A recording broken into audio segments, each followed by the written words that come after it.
I'm real revolutionary right now. Support this man, Black Media. He makes sure that our stories are told. Thank you for being the voice of Black America, Roland. Stay black. I love y'all. All momentum we have now, we have to keep this going. The video looks phenomenal. See, there's a difference between Black Star Network and Black-owned media and something like CNN. You can't be Black-owned media and be scared. It's time to be smart. Bring your eyeballs home. You dig?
Today is Thursday, August 17, 2023. Coming up on Roland Martin Unfiltered, streaming live on the Black Star Network from Los Angeles.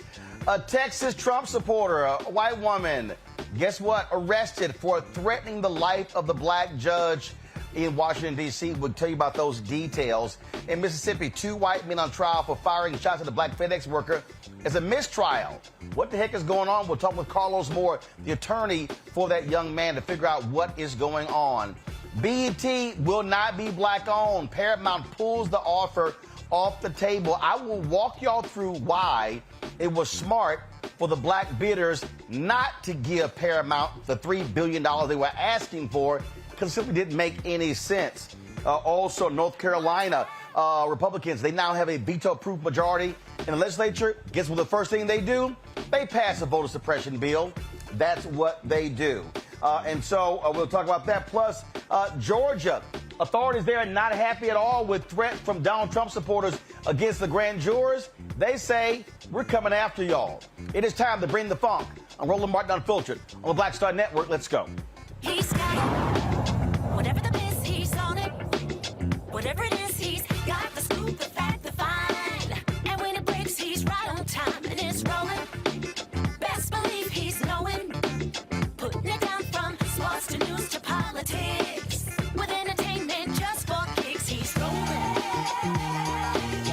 It's on go, y'all. It's Roland Martin, rolling with Roland now. He's funk, he's fresh, he's real, the best, you know he's Roland Martin now.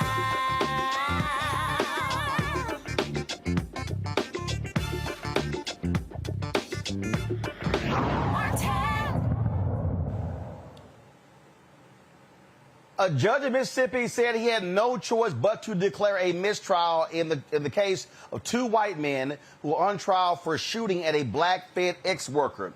Those 2 white men, Brandon Case and Gregory Charles Case, are charged with attempted first-degree murder, conspiracy, and shooting into the vehicle of DeMontario Gibson while he was making deliveries. The judge made the decision because the detective in the case admitted to errors. Brookhaven Police Department Detective Vincent Fernando admitted under oath while the jury was out of the courtroom that he did not give prosecutors or defense attorneys a videotaped statement the police had taken from Gibson. This is what the judge said. You know, during Detective Fernando's testimony, and it's been the subject of motions, he's a very important witness in this case. The court ruled in limine preliminarily that the shell casings found, I believe, in the home were not admissible. And furthermore, that, and everybody agreed on this, both parties, that Mr. Bates, in fact, the defense gave Mr. Bates the ability to essentially ask a leading question, and that is, did you find any handguns in the house? They agreed not to object. The question was asked, and once again, Detective Fernando blurted out, no, but we did find long guns, which was also excluded in limine in a preliminary hearing. And then we get to his testimony, and wherein there's a disc of the victim, Mr. Gibson, writing a statement, and I haven't watched it. I don't know what was on it, and candidly, that really doesn't matter. We don't get to say, oh, well, the rule got violated, but it wasn't that big a deal. That's a decision. It's got to be turned over. In pretrial discovery, it was not turned over. I have no idea whether there were other things that weren't turned over. And I can assure you, no one hates a mistrial more than the court, because once again, we are in the position of coming back here, doing the same thing, and we've essentially spent 3 days that end up being wasted time and effort. But under the circumstances, and I'll quote, the totality of the circumstances, between in limine matters that were testified to, I had to twice admonish the jury to ignore, or once, Mr. Kitchens didn't want me to do it once. Now, folks, the judge, he was not happy at all with the detective. He had some strong words for him. Since I started practicing law in 1993, the policy of the 14th Circuit Court District Attorney's Office has always been an open file policy, which works great, except for the fact that the state of Mississippi can only turn over evidentiary items to defense counsel if they are provided with those items. I don't know when this case was indicted. I don't have it in front of me. I can't remember it. It really doesn't matter. The bottom line is this file should have been turned over to the DA's office prior to the indictment. And by file, I mean the entire file, including a video recorded statement of the victim, which was also requested by defense to the DA's office. Mr. Bates acknowledges that. He acknowledges that he was told that it didn't exist. And lo and behold, here we are on the second day of trial, and we find out something that these attorneys have been looking for at least a week and potentially months is actually in your file. Mr. Fernando, you understand you've got to turn your entire file over to Mr. Bates' office for him to be able to prosecute these cases. Do you understand that? Yes, sir. So you come out with a video of a statement that nobody's ever seen before. Now, it's about a 4.5-minute video there. The judge was not happy. Carlos Moore joins us now from Martha's Vineyard. He is the attorney for Mr. Gibson there. Carlos, I saw a report where the mother of your client just stormed out of the courtroom. She was not happy at all with this mistrial. That's true. Rightfully so. She is very much disturbed by today's developments. Her son has waited long enough for justice. This happened in January of 2022. The indictment was not to November of 2022, and here we are in August of 2023, 2.5 days of trial, and then the judge declares a mistrial. And so it is very disturbing to not only her, but her son and to everyone involved. This is not hard. If you're a cop, you turn over everything that you have to both sides. Correct. So we believe this was very deliberate and intentional on the part of the Brookhaven Police Department. From the very beginning, we have said that they have played favorites with the cases. We do know that the assistant police chief at the time of this incident was Chris Case, who I've been told is related to Gregory Case and Brandon Case. And so they have done everything they can to delay, and to try to help the cases beat this case. So for folks who don't know what this means, walk folks through it, because this is just now more delays. So what are we talking about here? A month, 3 months, 6 months, a year? We don't know. The best case scenario from speaking with the prosecutor is that this could be retried in October of this year. That's the judge's next term of court. However, he already has cases on that on his docket for October, and he may not be able to fit this trial in October. Adding insult to injury, compounding things, is the fact that the prosecutor retires in December. So if he retires in December and a new prosecutor comes in January and has to come up to speed, who knows when this case will go back to trial. Just absolutely gross police misconduct. Just makes absolutely no sense whatsoever. Have you talked to your client? How's he doing? My client is trying to keep the faith. He is discouraged. He is despondent in a way, but he's still undergoing counseling and has been undergoing counseling since this incident occurred back in 2022.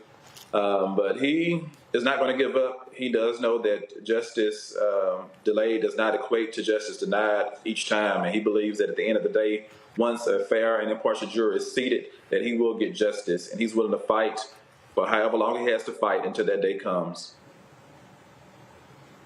And, of course, new trial means have to go through new jury selection, all of those different things. Carlos Moore, we appreciate it, man. Thanks a lot. No problem. Thank you. Folks, got to go to a break. We come back more on Roland Martin Unfiltered right here on the Black Star Network. Don't forget to support us in what we do. Join our Bring the Funk fan club. Your check and money orders are critically important for us to be able to do what we do.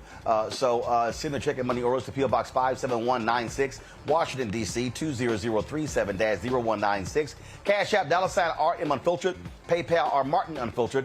Venmo is RM Unfiltered. Zelle, Roland at RolandSMartin.com. Roland at RolandMartinUnfiltered.com.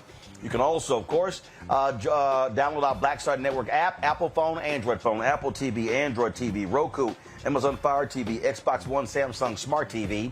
And be sure to get a copy of my book, White Fear, The Browning of America, Making White Folks Lose Their Minds, available at bookstores nationwide. Also, you can get from Amazon, Barnes & Noble, Target, Books A Million. Download the audio version on Audible. We'll be right back. You go into a barbershop in a 700 credit score neighborhood, black or white. They're talking about their ideas and they're talking about how they're going to move on those things. You go to a barbershop in a 500 credit score, equal brilliance but bad culture. They're talking about other people. You go to a winner's barbershop. Here's what I'm doing. You go to the barbershop of where people feel defeated. They talk about other people, either celebrities or people they admire, but also often, I don't like Joe. I don't like Roland Martin. Well, let me tell you something. I don't understand people. How could you not like anything here you see? You should just be like, this is amazing. It's cool. You may not even like how he does it or how I do it, but it's like, you know what? They're succeeding. They're killing it. All you should be is, that's fantastic. But if I don't like me, I'm not going to like you. If I don't feel good about me, it's hard for me to feel good about you. If I don't respect me, don't expect me to respect you. If I don't love me, I don't have a clue how to love you. And here's the big one. If I don't have a purpose in my life, I'm going to make your life a living hell.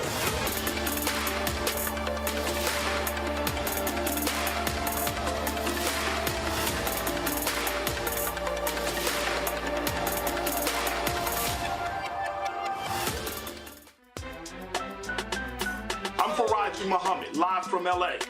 And this is The Culture. The Culture is a two-way conversation. You and me. We talk about the stories, politics, the good, the bad, and the downright ugly. So join our community every day at 3 p.m. Eastern and let your voice be heard. Hey, we're all in this together. So let's talk about it and see what kind of trouble we can get into. It's The Culture, weekdays at 3, only on the Black Star Network. Hi, everybody. I'm Kim Coles. Hey, I'm Donnie Simpson. Yo, it's your man Deion Cole from Blackish, and you watch Roland Martin, Unfiltered.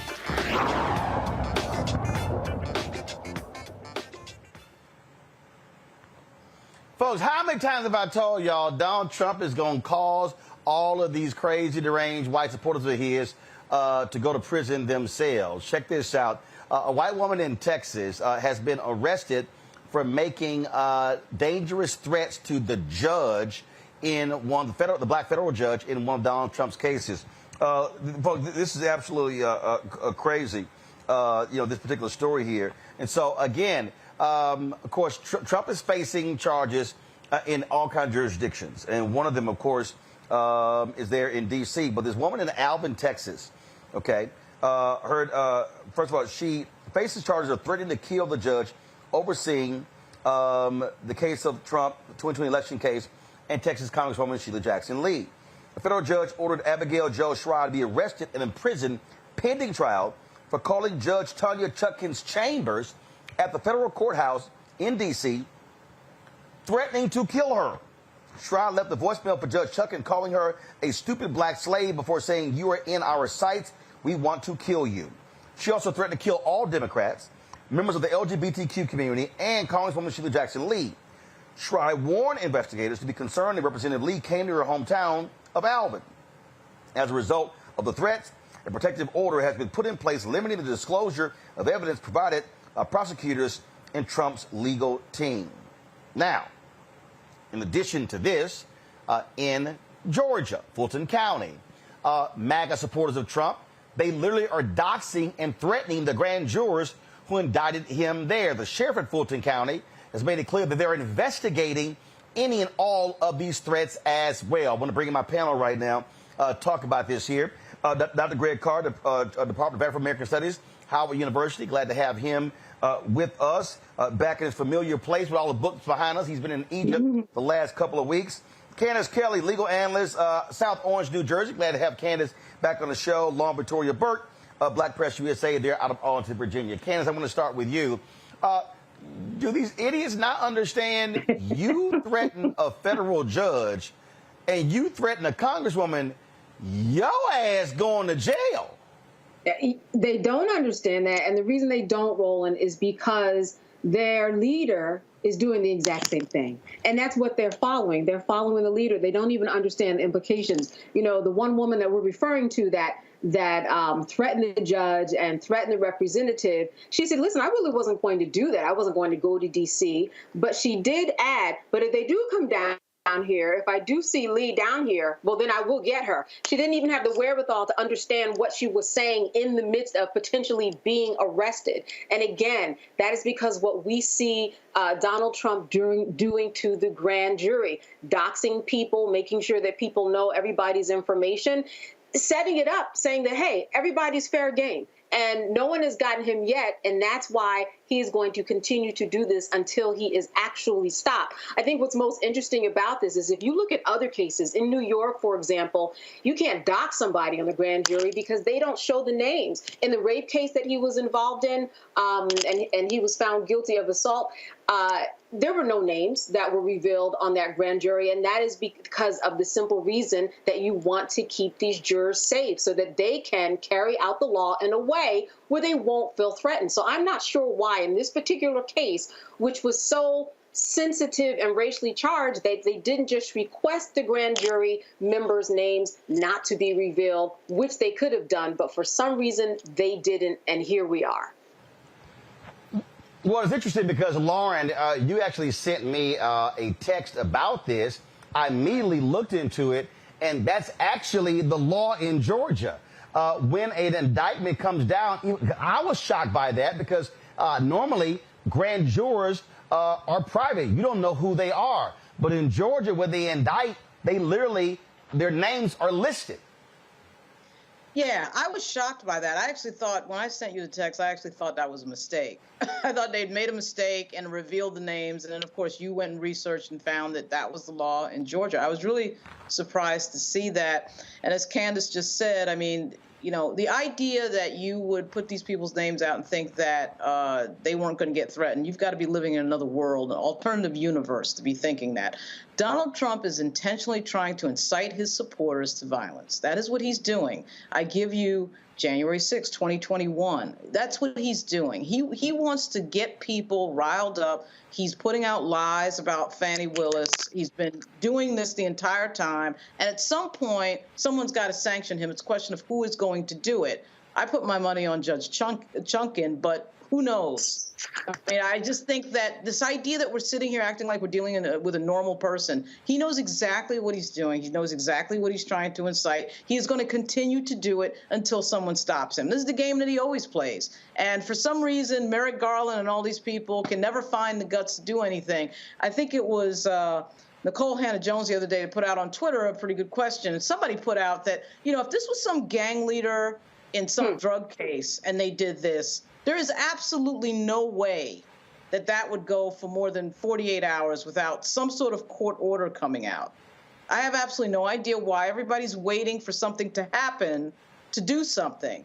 I mean, we already have a huge precedent for violence at the United States Capitol. So I'm not sure what big clue has to be sent or what has to happen to wake people up to that this is what Donald Trump does, and he'll continue to do it. Well, and Greg, here's the deal. These far right-wing websites, you got racial slurs. They're putting the address of the grand jurors out there. This is a statement from the Fulton County Sheriff's Office. Quote, the Fulton County Sheriff's Office is aware that personal information of members of the Fulton County grand jury is being shared on various platforms. As the lead agency, our investigators are working closely with local, state, and federal law enforcement agencies to track down the origin of threats in Fulton County and other jurisdictions. We take this matter very seriously and are coordinating with our law enforcement partners to respond quickly to any credible threat and to ensure the safety of those individuals who carried out their civic duty. If anyone becomes aware of a threat, please call 911 immediately or contact your local police department. Look, the thing here, Greg, look, these MAGA people, they really are deplorables and they are dumb, but are they not paying attention to all of January 6 folks? They will throw your ass in prison. And some of these people are in prison for 3, 5, 10 or more years. So keep playing around and then watch what happens, because Fulton County, they are not going to be nice to these folks. Yeah, I'm not sure, Roland. If you try to call them at 911 right now, you should get a busy signal. Why? Because they've already made the threats. I mean, come on. Right. What are you going to do? These folks have talked about a hit list. They've talked about sending death warrants. They're doxing them with that's a very nice car you have. Shame if something happened to it. Photos, home addresses. Forget 911. That's after the fact. These people have already done it. You know the difference between the Red Scare of the 1950s and 60s and mass hysteria with people pointing fingers at each other, or the Palmer raids of the 1920s with the Red Scare stuff, or for that matter, the 1850s leading up to the Civil War and jumping on the abolitionists. You know the difference between every time this has happened and now? Technology. You now have a virtual clavering. You've got a virtual clavering. Yep. Every one of these white nasties is deputized. The cops can't stop somebody from rolling up on somebody in a Publix or at the QT, or because they got their names, they got their addresses, they're in their social media. I mean, you know, forgive me if I'm underwhelmed by the idea that the Fulton County anything can save anybody from this.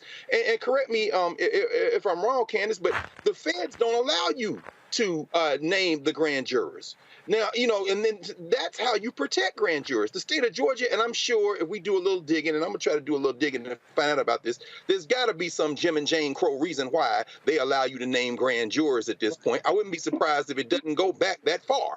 But the point is this.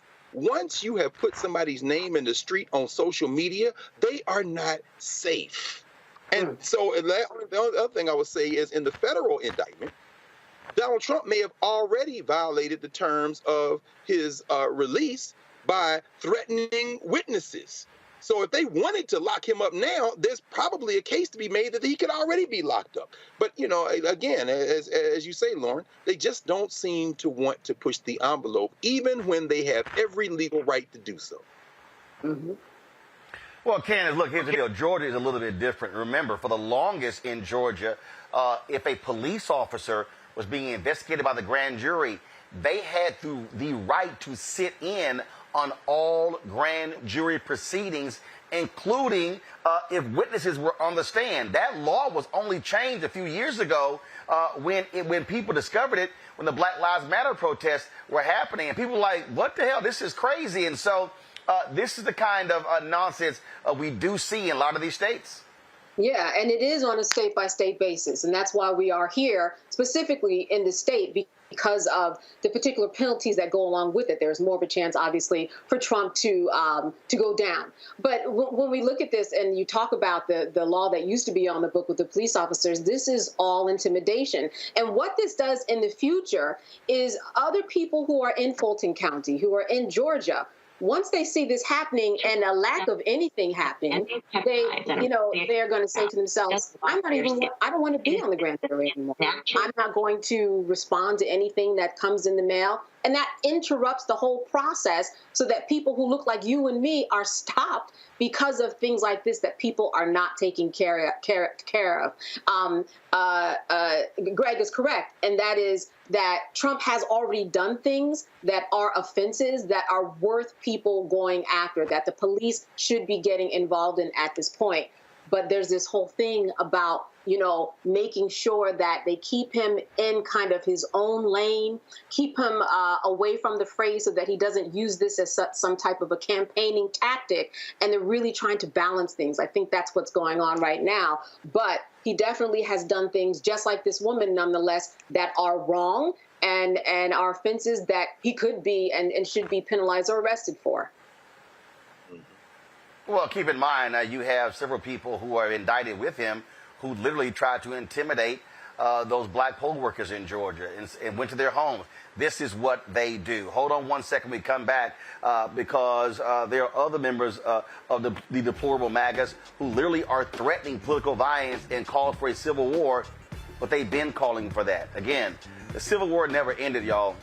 It just had a long impasse. Yeah. We'll break it down further. You're watching Roland Martin Unfiltered right here on the Black Star Network. Hatred on the streets, a horrific scene, a white nationalist rally that descended into deadly violence. White people are losing their damn minds. As an angry pro-Trump mob storms the U.S. Capitol, we've seen shooting. We're about to see the rise of what I call white minority resistance.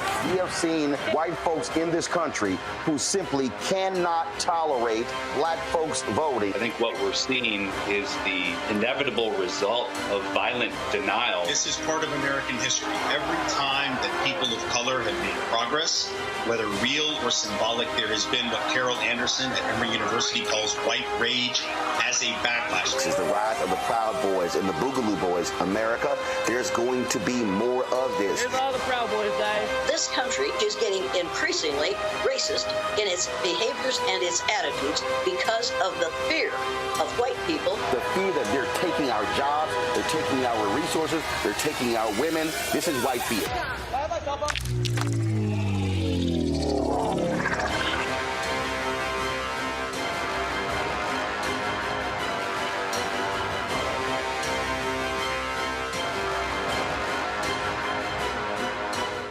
Next on The Frequency with me, Dee Barnes, the shooting of Megan Thee Stallion and the subsequent trial of Tory Lanez. Megan has been treated like the villain. The experience that Megan went through is something that all black women face when we are affected by violence. This is something that's called misogynoir. There's a long history of characterizing black women as inherently bad in order to justify our place in the society. Next on The Frequency with me, Dee Barnes. Hey, what's up? Geek Tony in the place to be. Got Cake Touch at Mama's University, creator and executive producer of Fat Tuesdays, an air hip-hop comedy. But right now, I'm rolling with Roland Martin, unfiltered, uncut, unplugged, and undamn believable. You hear me?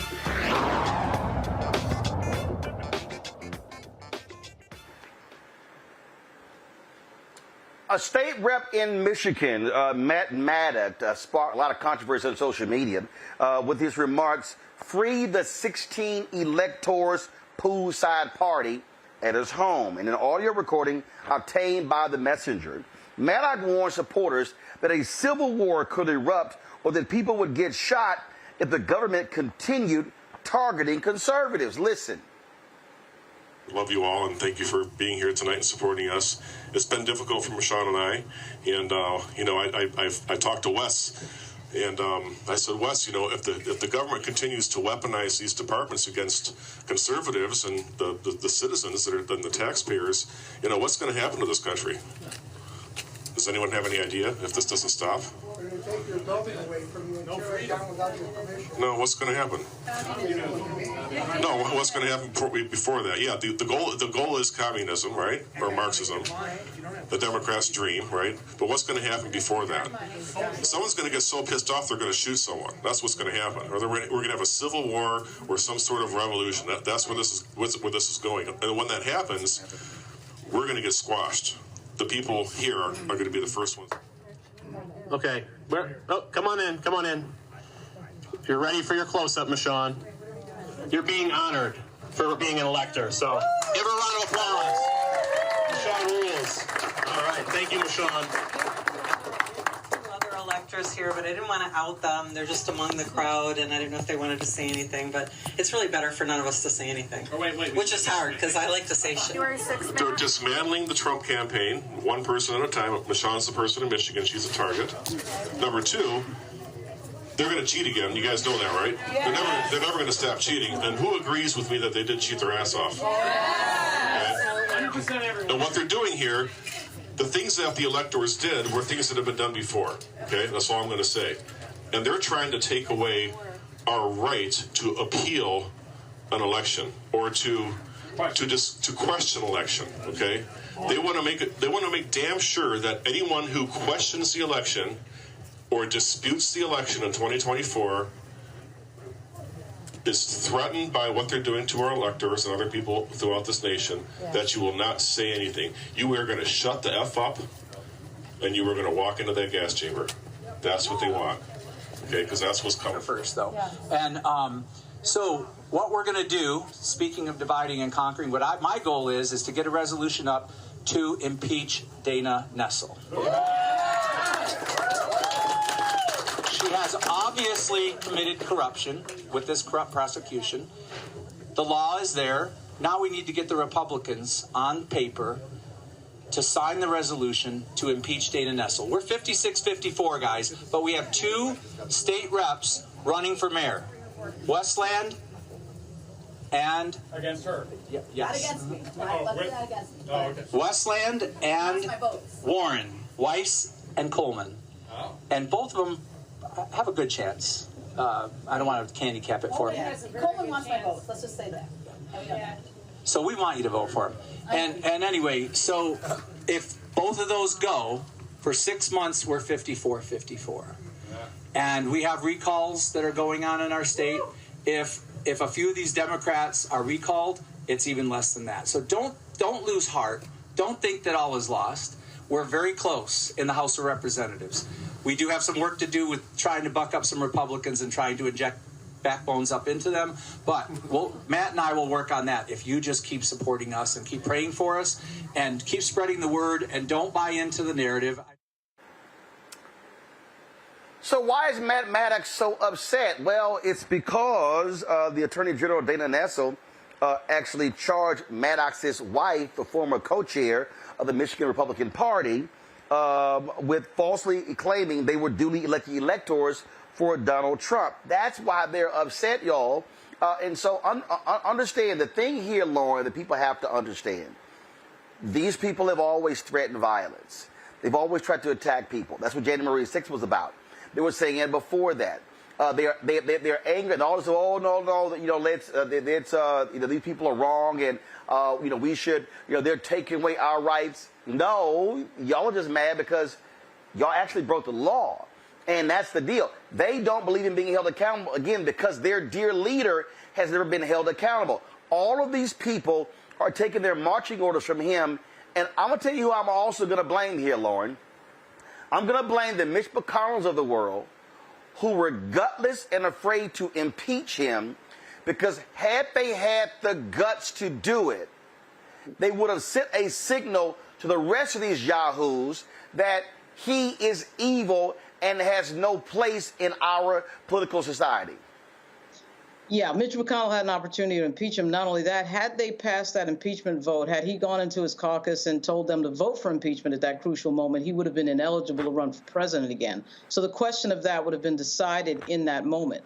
I mean, everybody knows that the entire Trump MAGA movement is built on identity politics and anger, and with an underlaying of if you don't do it our way, we're going to be violent. I mean, they are basically, the other part of this, though, is what Greg brought up, this virtual clavern concept, which is, of course, extremely accurate. Until we get these social media companies regulated and Section 230 dealt with, this is going to go on again and again and again, because as it stands now, these social media companies are not legally responsible for anything on their platforms that causes a problem, or in the case of, January 6th, violence at the United States Capitol. And they're just not responsible for anything on the platform. And whether it's lying, whether it's disinformation, misinformation, defamation, they're responsible for absolutely nothing. And at this point in the game, we're now far down the line. We know what the connection is. We know why things are different. There are only 2 things that are different between this moment and, say, 20 years ago. One, we had a black president of the United States get elected in 2008. And the second thing is social media. So it allows these people to get this misinfo and disinfo out. And as you could hear on that audio by Dan Merica, that audio is showing the people in the background believing that the election was stolen. Where did they get that from? Well, they got that from Trump lying over and over again, social media putting out that disinfo and misinfo, and absolutely nobody regulating that. So that is a disastrous combination, and that continues. And as you can hear, nobody's really doing anything about that. Nobody's even really talking about it at this point. But see, here's the thing I think that people really need to grasp. And the bottom line is this here, Greg, and we've talked about this ad nauseum. White nationalists and white supremacists, they are the backbone of the Republican Party. The reason they were afraid they were afraid to impeach Trump is because they were afraid of his followers who are their voters. And so they were like, oh, he's going to go away. Remember when Susan Collins said after the first impeachment, I think he's learned his lesson. No. I keep telling people, there is no bottom for this man. It doesn't exist. And so the Republican Party chose to be in bed with him. They had no problem with him being in power. Privately, they trashed the man. They think he's an idiot. They think he's dumb. But they love power. And they, like I said on ABC this week, this was, I think it was February 2017. I said, they have allowed evil into their house, and evil has now consumed them. Yeah. I mean, that's the bottom line, Roland. I mean, there are a number of, I guess it's a fundamental conundrum we're faced with here. We keep talking about the rule of law, but the rule of law at critical moments, because, you know, African people have fought for our own liberation in this country, has helped us, but we perhaps need to understand that we're playing by two different sets of rules here. Fani Willis, of course, has used RICO masterfully in this indictment of Trump with the grand jury. But let's not forget this. She kind of likes RICO. I was in class last night with my law students, and one of them brought up the fact that, you know, she went after Young Thug down there on a RICO case. And to echo what Lauren said, whether it was Nicole Hannah-Jones or whoever said that they were black, it'd be different. Does anybody doubt that if Young Thug's fans had been threatening grand jurors, that somebody would have been locked up by now? But the whole idea, though, is that we think about the law as an absolute, and it is absolutely not an absolute. The political calculus that Candace is talking about, you know, in terms of what to do or not to do with Trump in a kind of delicate situation, is at play here. There was an article in today's Financial Times that talks about this $400 billion in investments in clean tech because of the legislation that, of course, the Biden administration was able to pass through. 80% of the clean tech and semiconductor investments announced so far this year are in Republican districts. Now, what does that mean? That means that this white nationalist party gets the benefit of a federal government that's working for everybody. So when you say, and when we understand them to be power hungry, it's not just power hungry for benefits. They're getting the benefits. It's power hungry for little niggling reasons. Race is at play here. If the Democrats were in charge of all three branches of government, the Republicans would benefit. But it's not enough to benefit. It's not enough to be a citizen. They are white nationalists. And we have to understand that the rule of law is not going to save us. We keep saying, oh, well, they got to do this about a law. They got to do this about. Set the law aside. I'm very happy, for example, that this guy is talking like this. Matt Maddox, who, by the way, owns 8-1 bail bonds in Michigan, Michigan's largest bail agency. So you know he ain't never going to be against no cash bail. Let them talk. They're using the First Amendment and trying to hide behind the First Amendment. What they're also doing, finally, is this. They are identifying the enemies of our common humanity. And you got to pick a side. It's just as simple as that. They're playing by a set of rules that we don't understand. Well, the thing here, Candace, that I think people need to really lock and load on is that these people have supporters who are in positions of power. Mm-hmm. There are sheriffs, there are police departments, there are lawmakers. They are allowing these things to happen. And so this isn't just, something small. No. They have people who are state senators, state representatives, governors who stand with him. These people, look, you have conspirators, co-conspirators of Donald Trump who are in Congress as we speak, who are chairing committees, Jim Jordan, Marjorie Taylor Greene, Paul Gosar, the list goes on and on and on. These people are still there. They have not been held accountable even by Jack Smith. Mm-hmm.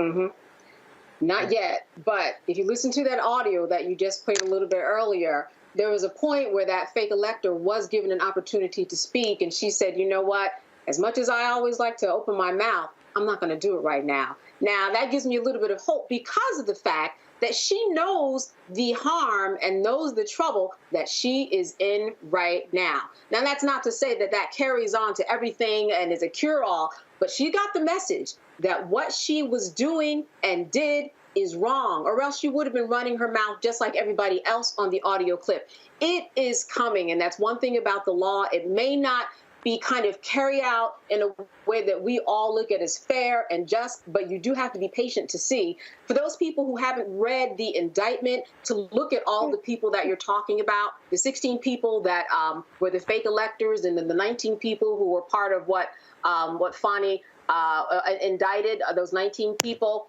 It is very, very clear, and it tells a very, very specific story that involves not just Donald Trump, but this is why she is prosecuting them all at one time under the RICO Act. She wants to make sure that people understand the big picture. It's not about Donald Trump. And in order to see the big picture, you have to look at all of the people involved, and that's why she kind of conjoined everybody together. And one of those electors, like we heard in the audio, she got the message that her time might be up. Otherwise, I think, Roland, she would have been running her mouth just like everybody else on that audio tape. It's coming. Yep. It takes time. Yep, absolutely. Hold tight 1 second. We come back. We're going to talk about a couple of voter suppression bills. Some breaking news out of Texas regarding their voter suppression bill. But in North Carolina, you know those Republicans, once they got a veto-proof majority in the legislature, when that turncoat Democrat became a Republican, oh, that's the first thing they did. Focus on trying to keep black people and others from voting. We'll explain. Plus, I'm going to give you a full breakdown, deconstruction on BET, by Paramount deciding not to sell a majority stake in BET. I'm explaining to y'all why, and also explaining to y'all why y'all need to stop listening to these non-journalists, no due diligence, no source blogs who don't know shit, and all they do is report other BS that other people post that makes no sense whatsoever. Yeah, I'm going to break it all down for you. You're watching Roland Martin Unfiltered on the Black Star Network. Next on the Black Table with me, Greg Carr. The United States is the most dangerous place for a woman to give birth among all industrialized nations on the planet. Think about that for a second. That's not all. Black women are 3 times more likely to die in this country during childbirth than white women. These healthcare systems are inherently racist. There are a lot of white supremacist ideas and mythologies around black women's bodies, even black people, that we experience painless, right? Activist, organizer, and fearless freedom fighter Monifa Akinwole Bandele from Moms Rising joins us and tells us this shocking phenomenon, like so much else, is rooted in unadulterated racism. And that's just one of her fights. Monifa Bandele on the next Black Table here on the Black Star Network. Question for you. Are you stuck? Do you feel like you're hitting a wall and it's keeping you from achieving prosperity? Well, you're not alone. On the next Get Wealthy with me, Deborah Owens, America's Wealth Coach, you're going to learn what you need to do to become unstuck and unstoppable. The fabulous author Janine K. Brown will be with us, sharing with you exactly what you need to do to finally achieve the level of financial success you desire through your career. Because when I talk about being bold in the workplaces, I'm talking about that inner boldness that you have to take a risk, to go after what you want, to speak up when others are not. That's right here on Get Wealthy, only on Black Star Network.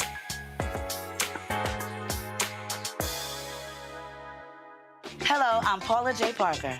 Truly proud on the Proud Family. I am Tommy Davidson. I play Oscar on Proud Family, Louder and Proud. Hi, I'm Jo Marie Payton, voice of Sugar Mama on Disney's Louder and Prouder, Disney Plus. And I'm with Roland Martin on Unfiltered.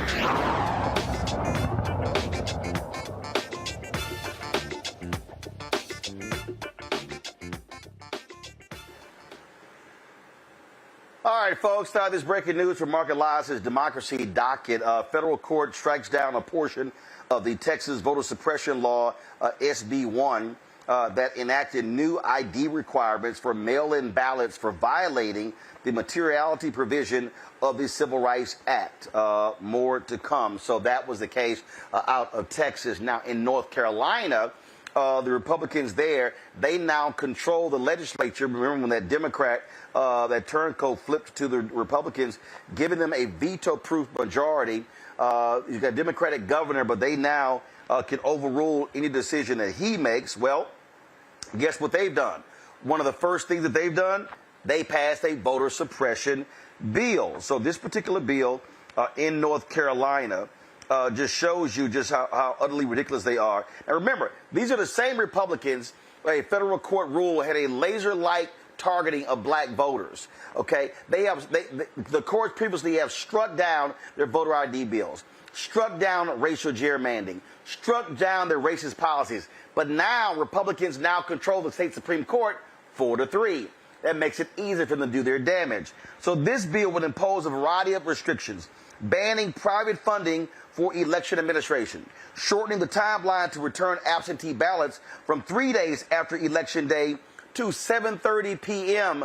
on Election Day, transferring election crime investigations to the State Bureau of Investigation, excluding any missing witness information from the categories of curable deficiencies, meaning they don't want to be able to fix problems with your ballot, allowing poll observers to freely move around polling locations, listen to conversations between voters and election officials, and take photographs, extending the deadline for challenging mail-in ballots from Election Day to 5 business days after Election Day, requiring same-day registrants during the early voting period to vote on a retrievable ballot after providing required documentation at the polls. These votes will only be counted if the U.S. Postal Service can verify the voter's address via a deliverable notice before the county canvass, which begins 10 business days after Election Day. The bill will launch a pilot program during the primary held in 2024 for signature verification on mail-in ballots. The State Board of Elections will select 10 counties of varying sizes, regional locations, and demographics. As part of the pilot program, ballots that fail the signature verification won't be rejected. Bottom line here, Greg, these white supremacists, they know they cannot appeal to a broad section of voters. Their strategy is very simple. Shrink the number of voters, and they say then they will be able to actually compete and win. Absolutely. They're dying. They know it. They're desperate. I welcome it. Because we're finally going to have it out in this funky settler colony enterprise. It's going to have to come to this. It was going to have to come to this, Roland. This has been on track since the first settlers came here and displaced the indigenous people and drug us here in chains. It was going to have to come to this, because if you're going to hold on to white supremacy, you're going to ultimately have to confront the fact that those of us who believe more in our common humanity than any notion of white supremacy are just going to have to fight y'all. I mean, can you imagine if you're in line and you are now talking to a voting official about whatever you need to do to cast your ballot, and somebody comes over there, not even ear hustling. They just gonna sit there and listen to you. Somebody gonna mess around and get their ass whipped in North Carolina. And the Tricia Cotham legislature, congratulations, Tricia Cotham, you who are of the short-lived appointment coming out of Charlotte, you will be voted out of office soon. So, this seems to be the new strategy, whether it be Cotham in North Carolina or the sister down in Georgia, just, run one in one party and then flip over to the white nationalists. Well, you're setting your folks up for a confrontation. You're taking away all of the niceties. Now, as it relates to Texas, as you said there, that case with SB 1, where the judge says, you violated the materiality provision of the Voting Rights Act, meaning that you can't use these ticky-tack errors, these trivial errors, as a pretense to stop people from voting. In that case, it was voter ID, social security numbers, and I guess I think the report was it's scheduled to go to trial on the 11th of September for a lot of folks who have complained about this. It's a very similar strategy. If you can just shave off a few people, intimidate a few other people, get a few other people to say, I'm not even going to go through it. you might be able to steal a few more elections and a few more cycles in a country where there's some more census data has just come out to show that basically everybody 12 years old and under in this country is majority non-white. So they know what's coming. But here's the final thing. If you just a little study of our history, and you talk about this all the time, Roland, in the 1930s, 40s, 50s, and 60s, the white primary challenges in Texas, the work in Mississippi and Georgia and Alabama and North Carolina, those voting rights cases, Virginia, shows us this. You can put all the mother effer may I rules and roadblocks in place. We will learn those rules better than you. And you know who's going to get their throat cut? The hillbilly horde who shows up with the wrong numbers on election day. They might mess around and shrink their own electorate if we will get serious enough and remember what our ancestors did and follow these rules to a T while we overwhelm them. Before I go to Candace, this end, Donald Trump's lawyers have responded to the federal prosecutors. They want to start his trial January 2024. These dumbasses with Trump's lawyers, they are suggesting to start his trial in 2026.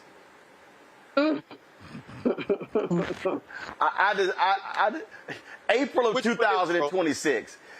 Which one? It's the federal. That's the federal. The case in D.C. The federal case. Yeah. April of 2026. Yeah. Okay. Gotcha. All right. So Candace, get back to this North Carolina. Again, what I need our people to understand is their whole strategy is all about black people, Latinos, and young white voters. And what they're banking on this hardcore right-wing Supreme Court with 63 conservative majority to back them up. And as Greg was saying, we're talking about just different ways to shave off votes, right? When we talk about the third indictment that we just saw come down, he was disenfranchising voters. That's what it was about, defrauding the United States government in the name of democracy. So it all is connected, just little by little, trying to shave off here and shave off there. All I see in these voter suppression laws is a bunch of lawsuits waiting to happen, violation of civil rights, violation of privacy with poll workers walking around listening to your conversation. But these are kind of the little needles that Donald Trump and seeds that he has been planting all along that people are following suit. As you said, he stacked this up a long time ago with the Supreme Court, which is why he's banking on different things along the way. Remember, along the way, he was banking on the electors. Along the way, he was banking on maybe Pence would do it. Along the way, he was banking on the dozens of lawsuits in order to overturn the vote. And now he's banking on these voter suppression laws that are going through, and he's going to ultimately bank on the Supreme Court, as you said. It is little by little, which is why little by little, people on the other side, those who are voting for it, those fighting in the name of voting rights, have to keep on at it because they're not going to stop. They're just like a little kid who's asking for the ice cream from one parent that says no and goes to the other parent and hopes that they say yes. That's what we're looking at. They will never, ever quit. And that's why people who are fighting for the rights, who are voters, can't quit either. And Lauren, this is where, and I keep saying, I need black folks to be playing chess. Let's take Virginia. All office holders in Virginia are up on the ballot this year in terms of the legislature. Democrats are 3 seats away from controlling the House. They have a narrow lead in the Senate. If flip 3 seats, there's a black majority leader in the House in Virginia. There's a black Senate leader. Guess what? Glenn Youngkin, he can't do a damn thing without the legislature. And so people need to understand that if you want to, and then what they can do? They can pass their own voting laws and dare him to veto them. We have to understand what the power is to change the dynamics. We're talking about all these issues, and I need everybody watching and listening to understand that All of these things are happening because they are a result of people not voting. They are a result. What North Carolina, Democrats could have had a 6-1 majority on the state Supreme Court. Sheriff Beasley loses by 400 votes. It goes to 4-3 Democrats. They lose a seat in 2022. It flips 4-3 Republican. We can't just be mad at what they're doing. We have to recognize that what they're doing is a result of them winning at the ballot box. No, absolutely. And, you know, what you said about Virginia is for real. There's really a realignment in Virginia, in my view, that I think is going to be reflected in the rest of the nation, even though Virginia is 20% black and the nation's 14% black. But you could end up with a black Speaker of the House from Portsmouth, Virginia, Leader Don Scott, as Speaker of the House in Virginia. You could end up with a black majority leader in the Senate, which would be Mamie Locke from Hampton, and you could end up with a black chair of the Finance Committee in Louise Lucas. All that happening, by the way, is you have Bobby Scott, who is the ranking member of a major committee as well. All this happening in one of the blackest sections of the Commonwealth of Virginia. And you're already going to have a record number of Virginia state senators who are going to be black and a record number of Virginia state members of the House who are going to be black. So there's a major sort of coming of age in Virginia, and just as there is in the rest of the nation. We see it in Congress with the biggest black congressional black caucus at 58 members. So all of that, of course, is being seen by these Republicans who refuse to change their policies to broaden the tent. And it really is a shame because if you think about the history of the Republican Party, it was Richard Nixon in the 1950s who actually made a speech to that segregation, that the segregated country that we knew of should end. He abandoned that entire thing in 1968. And of course, Barry Goldwater came on in 1968. And by the way, you know, Roger Ailes was Barry Goldwater was 64. Goldwater was 64, and his book, The Conscience of a Conservative, that became their Bible. And many of those Republicans that supported civil rights flipped because of Barry Goldwater, and that's what led to the present-day Republican Party. That's what I was going to say. So at any rate, 68, Nixon abandons the entire idea of going back. They tried it again with the Bushes, right? So George H.W., but really George W., was trying to broaden the tent in the Republican Party. He was trying to get Latinos in the Republican Party, trying to get minorities. Then they abandoned that. What ends up happening, of course, is we have the election of the first black president of the United States. Then the Republican Party then decides at that moment, in my view, to go backwards, to go all the way back, really, to the 1800s. You know, that's a shame because there were moments in there where the Republican Party could have led in another direction. And, you know, by the way, Roger Ailes was an advisor to Richard Nixon. He was the one that married crime and race. And that's why, you know, we still are in this era, the Southern strategy era of marrying crime and race. They're always trying to marry black people and crime. That comes directly from Roger Ailes, who, of course, invents Fox News. And you know, you see what you see from Fox News, the New York Post, and this entire group of right-wing media always trying to put, of course, black people in the most negative light possible. But now they've just gone full on. Now you see DeSantis, and now they're attacking black history. They're trying to effectively erase black history. And it is going to, as Greg Carr, as Professor Carr just said, it is going to come to a collision because this party has decided not to broaden the tent and not to even make any sort of attempt to try to get anybody into that party that would broaden the tent, and realize the two parties are very close. These elections, these national elections, are extremely close, even though Biden won by 8 million votes. The Republicans haven't won a majority in now, 20 years on the national level? So it is going to come to a head. There's no doubt about it. Mm-hmm. But this is the thing, though, that I need our people to understand, Greg, is that first of all, several things happening. Yes, they're making it difficult, but a number of us are voluntarily checking out. Now, I get people who say, hey, I haven't seen substantive change. Get it. I was watching a video, the guys who did the song F Donald Trump, He said, hey, I went in the hood and a bunch of these brothers are saying, oh, man, you know, we got money. We got those checks when Donald Trump was there. We ain't got checks from Biden. First of all, your ass didn't get no checks from Donald Trump. Okay? It was passed in a Democrat-controlled House. It was passed in the Senate, signed by him. So this notion that Donald Trump alone was sending folk checks is stupid, okay? It's just stupid and dumb, all right? And if you go back and check the record, look at how many Democrats voted for it versus how many Republicans voted for it.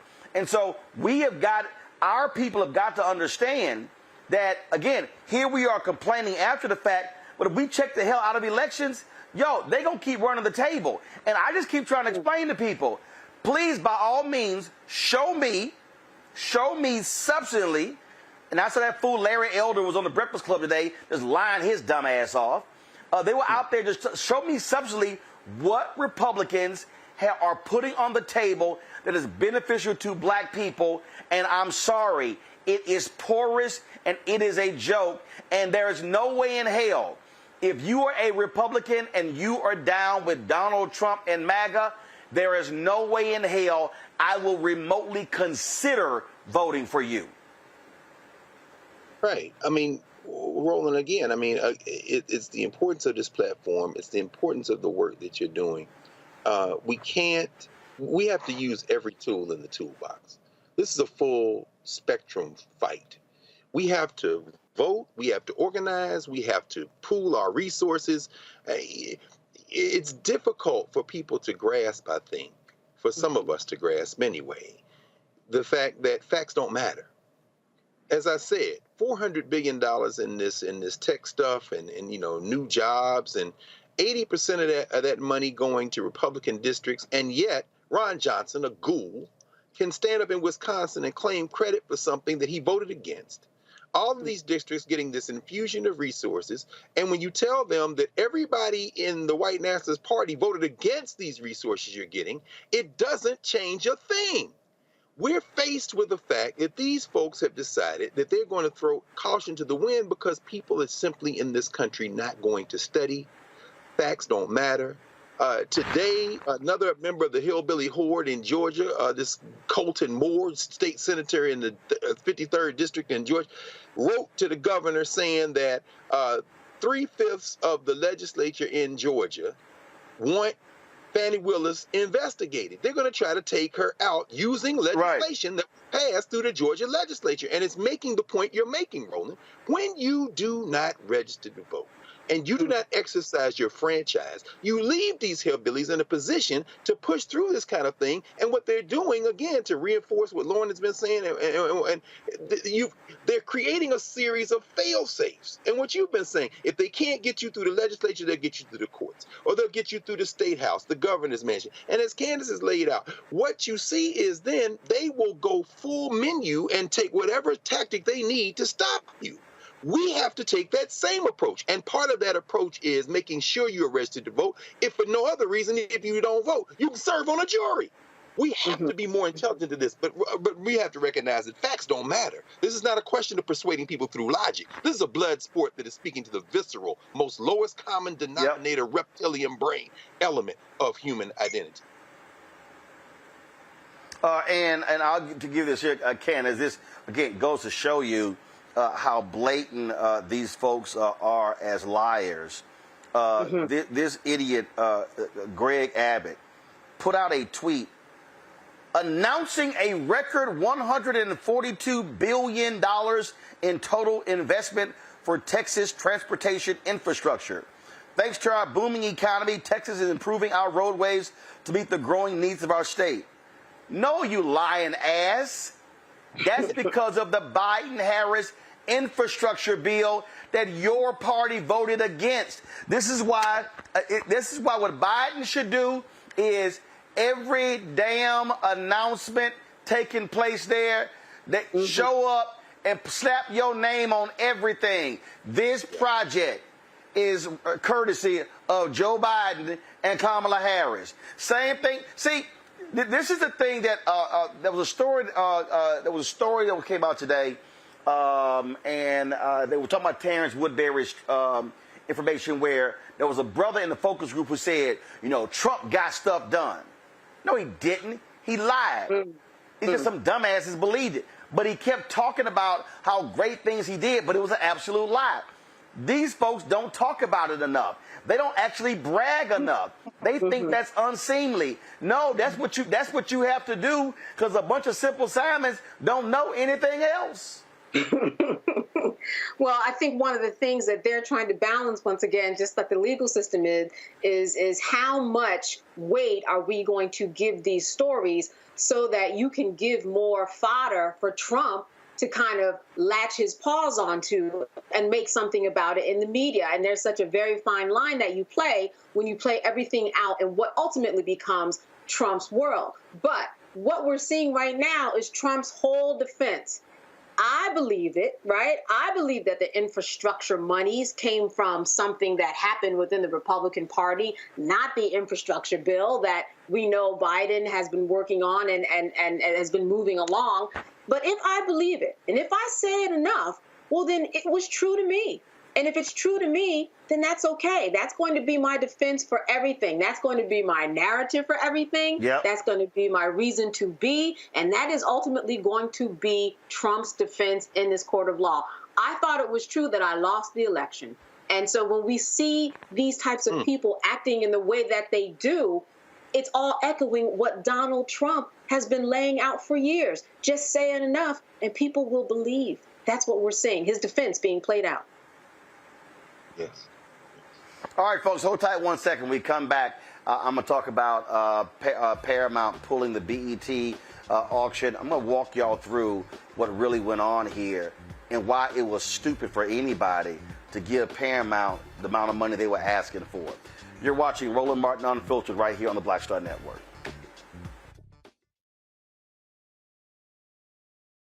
You go into a barbershop in a 700 credit score neighborhood, black or white, they're talking about their ideas and they're talking about how they're going to move on those things. You go to a barbershop at a 500 credit score, equal brilliance, but bad culture, they're talking about other people. You go to a winner's barbershop, here's what I'm doing. You go to the barbershop of where people feel defeated, they talk about other people, either celebrities or people they admire, but also often, I don't like Joe. I don't like Roland Martin. Well, let me tell you something. I don't understand people. How could you not like anything here you see? You should just be like, this is amazing. It's cool. You may not even like how he does it or how I do it, but it's like, you know what? They're succeeding. They're killing it.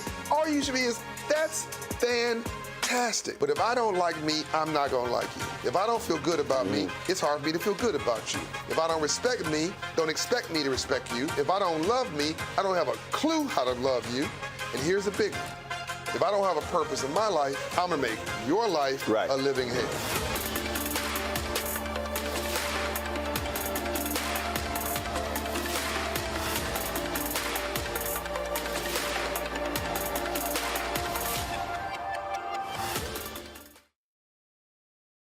On the next A Balanced Life with Dr. Jackie, we're talking all things mental health and how helping others can help you. We all have moments where we have struggles, and on this week's show, our guests demonstrate how helping others can also help you. Why you should never stop giving and serving others on a next A Balanced Life here on Black Star Network.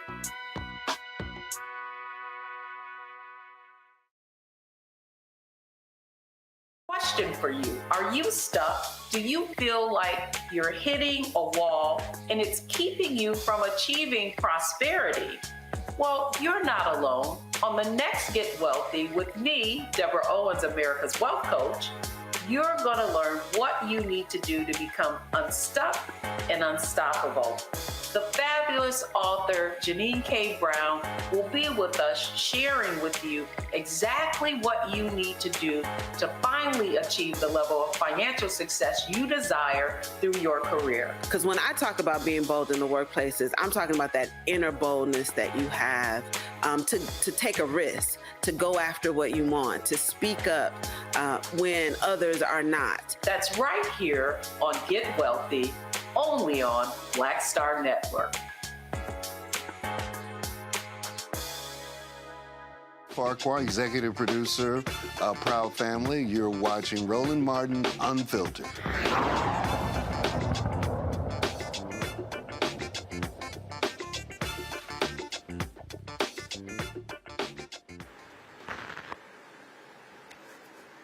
All right, folks, late last night, the Wall Street Journal dropped this story on their website, this exclusive story, saying that Paramount was pulling the deal, guys, come on, get the right graphic, okay?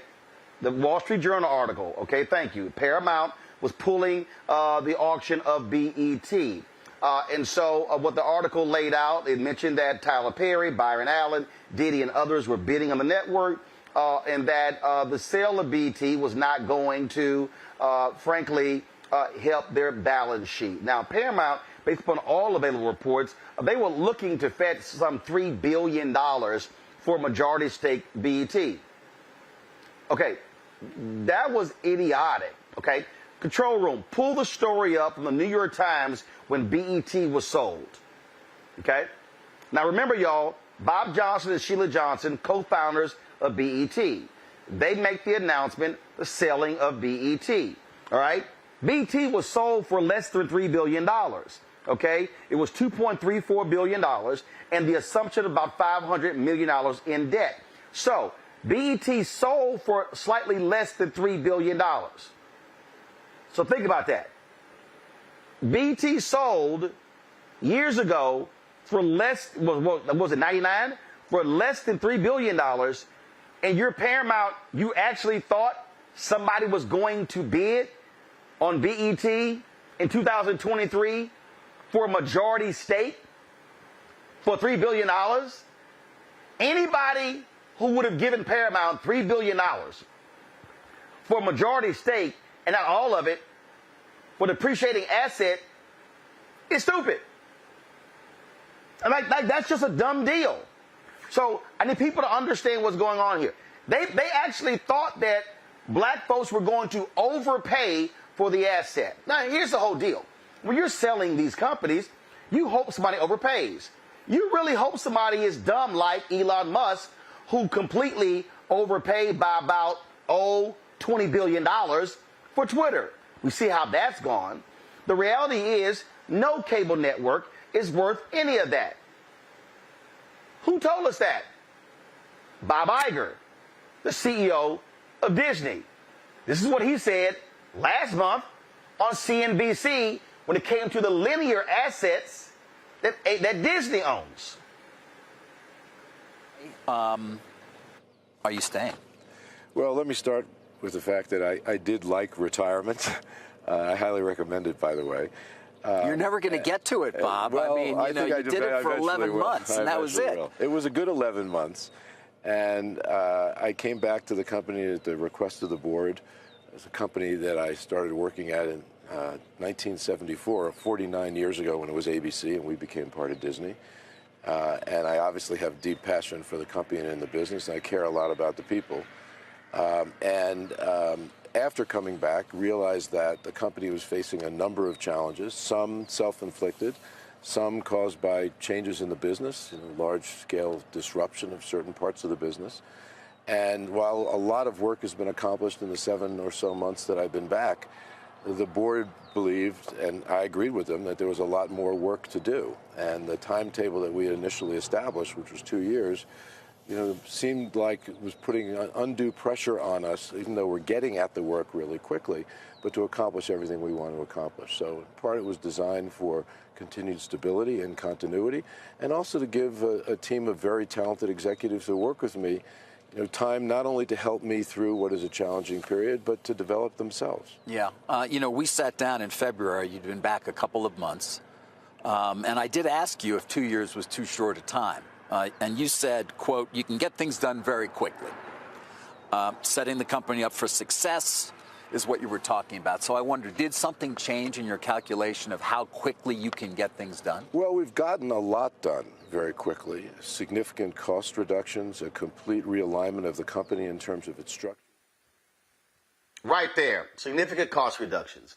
In the interview, Bob Iger says that his linear networks, ABC News, ESPN, and others, could be put up for sale. Why? He said because those networks do not have growth potential. Folks, understand what is happening in the media landscape, okay? Cable news used to be here. It's now here. It's going down to here. So perfect example. When ESPN used to be in 100 million homes. ESPN is now in 74 million homes. Now, by the end of the year, they're going to be in less than 70 million homes. Why? Because of cord cutting. Pull the story up. This year is estimated that 9.3 million people are going to cut the cord, meaning they're going to drop cable. 9.3 million. What that means is if you have a cable network, you have a depreciating asset. So if you buy a cable network today, the moment you buy it, the value of it is going to go down because you're losing customers. BET, when it was sold by Bob Johnson, was in 72 million homes. They're now down, folks, in the 60s and the 50s. The game is being changed in cable, in the cable. So it would be crazy to buy an asset today for more money than what is actually worth. It makes no sense whatsoever. If you actually run the numbers, BET at best, if you're going to purchase a majority stake in BET, it's probably anywhere from $1 billion to $1.2 billion at best. Now, why was Paramount interested in selling BET? Because they've been losing money on their streaming service, like all of the networks. Disney has lost $11 billion since 2019 on Disney+. Comcast last year lost nearly $4 billion on Paramount. Warner Discovery, they've been losing money. Paramount is even more perilous position compared to all the other networks because their market cap is small. You might say, wait a minute. It's Paramount, Viacom, it's CBS. Oh, they got the hit show Yellowstone. All that stuff means nothing. Pull up Netflix market cap. Netflix, y'all, pull up Netflix market cap. Netflix market cap is the highest of any media company. All right? Netflix, okay? It's 178 billion market cap. Now pull up Disney. Disney's market cap, okay, the close of today is $157 billion. Pull up Comcast. Comcast is third. Their market cap is 190. So actually it was Netflix, Comcast, and then Disney in terms of market cap. Now pull up Warner Discovery. Warner Discovery, that merger, their market cap is 31 billion. Now show Paramount's market cap. Their market cap, y'all, is less than 10 billion. They are the smallest major media company out of all of them. So they were hoping to sucker somebody black into overspending to buy BET, BET Plus, and VH1. That literally made no sense whatsoever.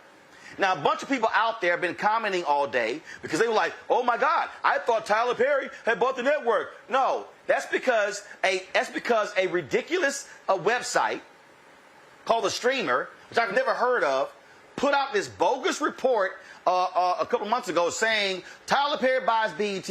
Y'all, the moment I read the story, literally, I knew it was a lie, okay? Now, this is not the actual report right here. This is a website. That, what you just saw was a website remarking on The Streamer.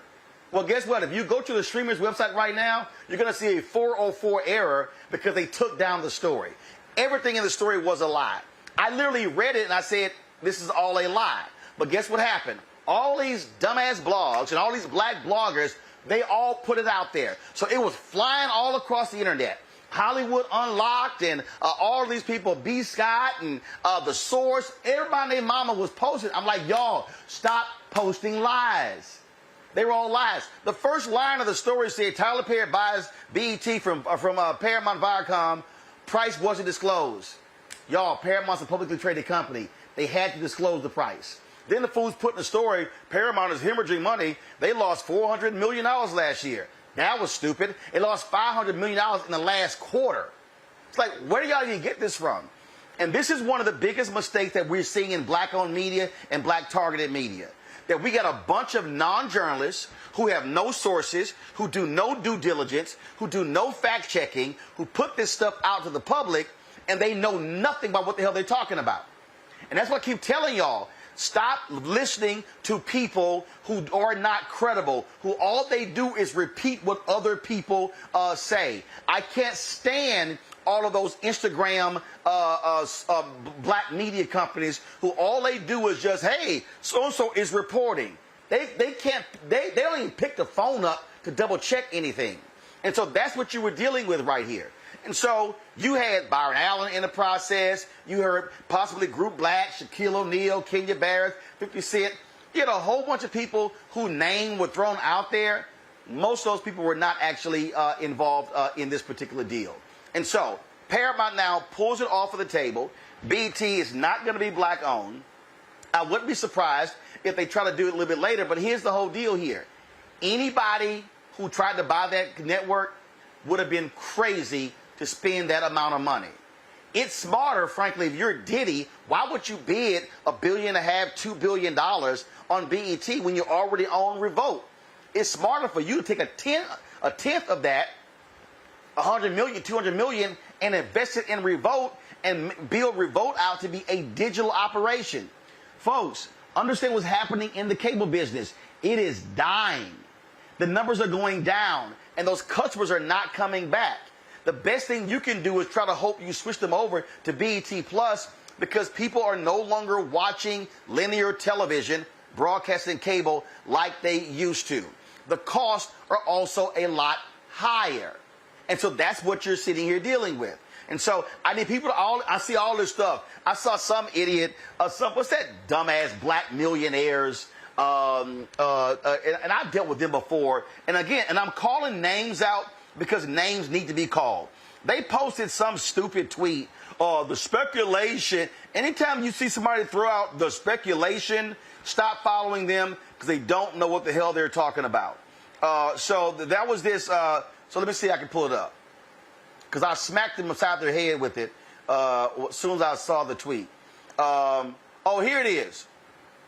Paramount Global owns BET announced that they're no longer interested in selling a majority stake in BET after a bidding war of black billionaires to make BET black-owned again.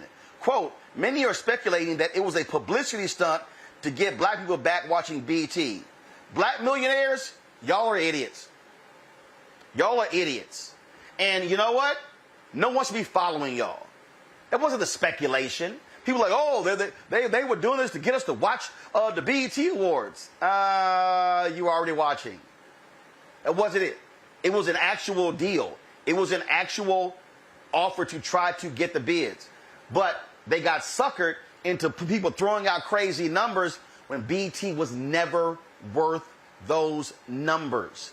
It would be financial suicide to bid $3 billion for something that wasn't even purchased for $3 billion when it was at its highest. Who should we listen to on that one? How about Bob Johnson? This is what he told Bloomberg. You operate BET before you sold to Viacom. 20 years. You sold for roughly $3 billion, ultimately.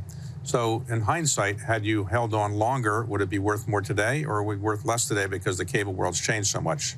It would be, in my opinion, less today, because once streaming came along and the technology allowed people to have streaming wherever they could carry content, on your phone, on your laptop, in your home, wherever you go, it changed the paradigm of cable, and it allowed people to sort of pick and choose in an a la carte way what they wanted to watch. So if you only wanted to watch Netflix, you just get Netflix.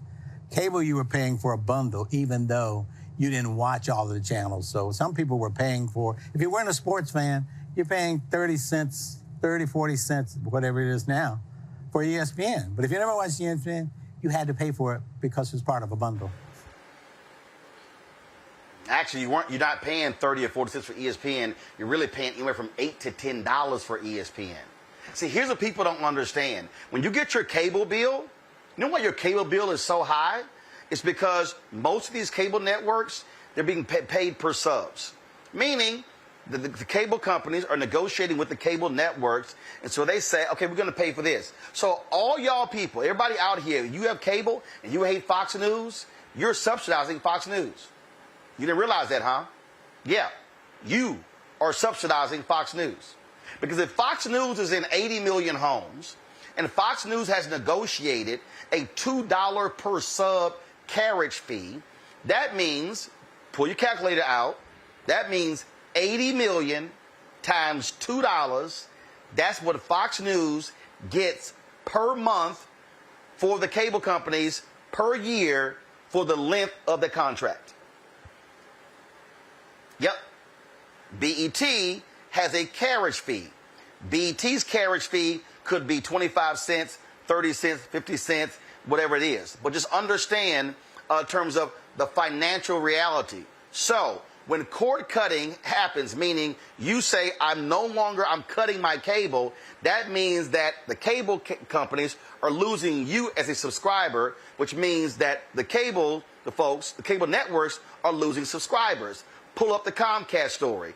This year alone, Comcast has shed 1.15 million subscribers to their cable systems. That's Comcast alone, 1.15 million. Folks, that's money walking out of the room. If the average cable bill is $100, do the math.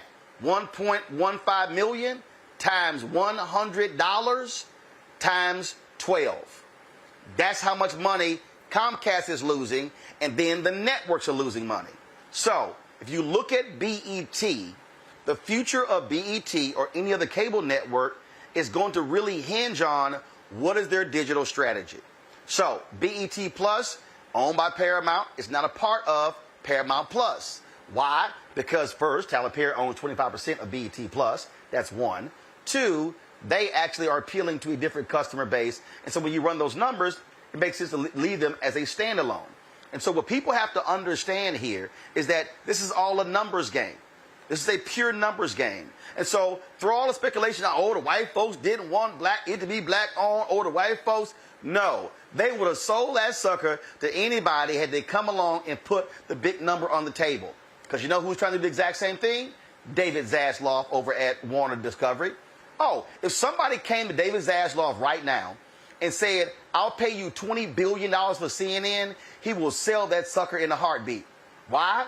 Because he's got $40 billion in debt from the merger between Discovery and AT&T when they took over Time Warner, which now becomes Warner Discovery. And so what I need our people to understand is that this is called the business of the business. Business ain't emotional. Business not dealing with drama. It's dealing with money. And so if you're a Tyler Perry, it's smart not to raise your bid. Why? You see many of the reports out there, they said, they got somebody post, I think the Shade Room posted this stupid post, Paramount got lowball offers. I put on the Shade Room site and say, what the hell are y'all talking about? I said, this is a dumbass headline. They weren't lowball offers. Anybody who bid under $1.5 billion for BET, they were smart because it ain't worth it. It ain't worth what they were asking. And so what we have to understand is that what we're seeing in the media landscape are the major companies trying to sell for a maximum number because they know this sucker is this dying. Probably by the middle of next year, late next year, you're going to see your major cable networks literally be at about 50 million subscribers. ESPN was 100 million 8 years ago. There's 74 million today. They're going to be under 70 million, and Disney is already analyzing flipping ESPN to a streaming-only service. And so television as you know it right now is going bye-bye. All of y'all who keep saying, Roland, I can't wait till you get back on television, this is TV. This is TV. This is TV. The game has totally changed. And so for African Americans, from a consumer standpoint, we now have to make a choice. And that is, if we're no longer going to be spending $150 per month for a cable package, where are we now going to spend our money? So we can't keep demanding, oh, we want to see more news and more this and more that. I saw a bunch of people complaining about the commercial load on my Instagram page at BET. Man, they got too many commercials. Y'all, guess what? BET makes less in ad revenue today than they did 5 years ago. Speaking of ad revenue, if you pull that New York Times story up when BET was sold, in that story from 2001, it said that black-owned media was getting 1% of the advertising dollars. I need y'all to hear what I just said. In the 2001 story in the New York Times about BET being sold to Viacom, that story said black-owned media was receiving, get this, was receiving 1% of all advertising dollars. This is 2023. It is 2 years later. We're at, right now, between 1% and 2%. So if you want to understand also why BET is less valuable, it's because BET has getting a short shrift because it had black consumers. I want y'all to go look at Brett Pulley's book, The $1 Billion Bet, the unauthorized biography of Bob Johnson and BET. In that particular book, he writes that when Mel Karmazin, who was the CEO of Viacom, and Sumner Redstone, who owned Viacom, when they looked at BET, they said that BET was getting $1,500 for a 30-second ad, the same ad MTV was getting for $8,000. Let me repeat what I just said. BET was getting $1,500 for a 30-second ad that MTV was getting $8,000 for an ad. Let me go to magazines. Ebony Magazine was getting $20,000 for a full-page ad that Esquire Magazine was getting $200,000 for.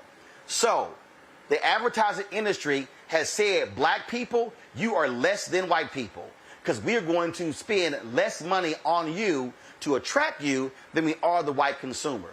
If you go back to that New York Times article, in the article, Mel Karmazin was quoted as saying, we think that we now can derive more value out of BET because we can sell BET spots at a higher price than they were being sold independently. Run the numbers. They are still black, and they still aren't getting the same value.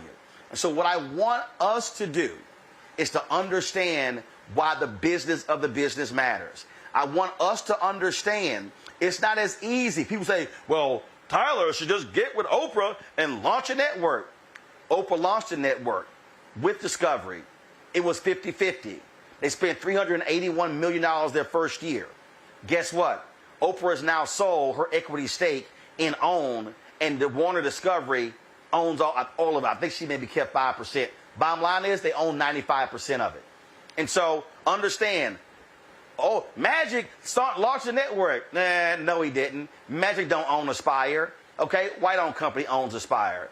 Bounce was never black-owned. You had a small percentage of black people who owned Bounce. It was a white guy who owned it, and he sold them to Scripps. And so really, when you talk about who's black out there who owns a network, yeah, you got TV One, okay, or a publicly traded company. You got Didi with Revolt. But the reality is you do not have, you got the Africa Channel, of course, you got Byron Allen on his companies, but you do not have as many as people think. So I need our people to understand when we're out here just throwing stuff out and just saying, do this and do that, and we need this. But every black person who says, we need this, my question to you is, will you support it? Because see, here's what I find to be interesting. It's a whole bunch of black people. Matter of fact, let me pull it up. If I look at right now, if I go to my Instagram page and I see 6,516 people who liked my Instagram post about Paramount not selling BET, and I see 495 comments, I guarantee you, if I ran a check on the names of the people liking this, I could probably guarantee less than 5% of the people who follow me, who liked this post, actually contribute to this show. So when I go down the line and people say, we need this and we need that and we need this and we need that, are you going to support those who are providing what you say we need? I'm going to go to the break, come back with my panel, and discuss this further. You're watching Roland Martin Unfiltered on the Black Star Network. When you talk about blackness and what happens in black culture, we're about covering these things that matter to us, speaking to our issues and concerns. This is a genuine people-powered movement. There's a lot of stuff that we're not getting. You get it, and you spread the word. We wish to plead our own cause. Too long have others spoken for us. We cannot tell our own story if we can't pay for it. This is about covering us. Invest in black-owned media. Your dollars matter. We don't have to keep asking them to cover our stuff. So please support us in what we do, folks. We want to hit 2,000 people, $50 this month, raise $100,000. We're behind 100,000, so we want to hit that. Y'all money makes this possible. Check some money orders. Go to P.O. Box 57196, Washington, D.C. 20037-0196. The Cash App is $RM Unfiltered. PayPal is R Martin Unfiltered. Venmo is RM Unfiltered. Zelle is Roland at RolandSMartin.com.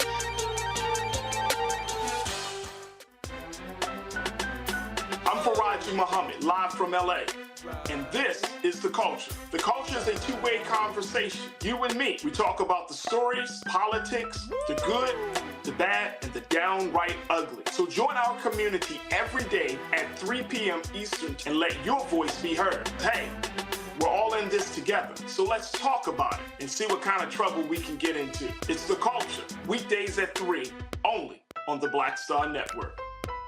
Hey, it's John Murray, the executive producer of the new Sherry Shepherd Talk Show. And you're watching Roland Martin Unfiltered.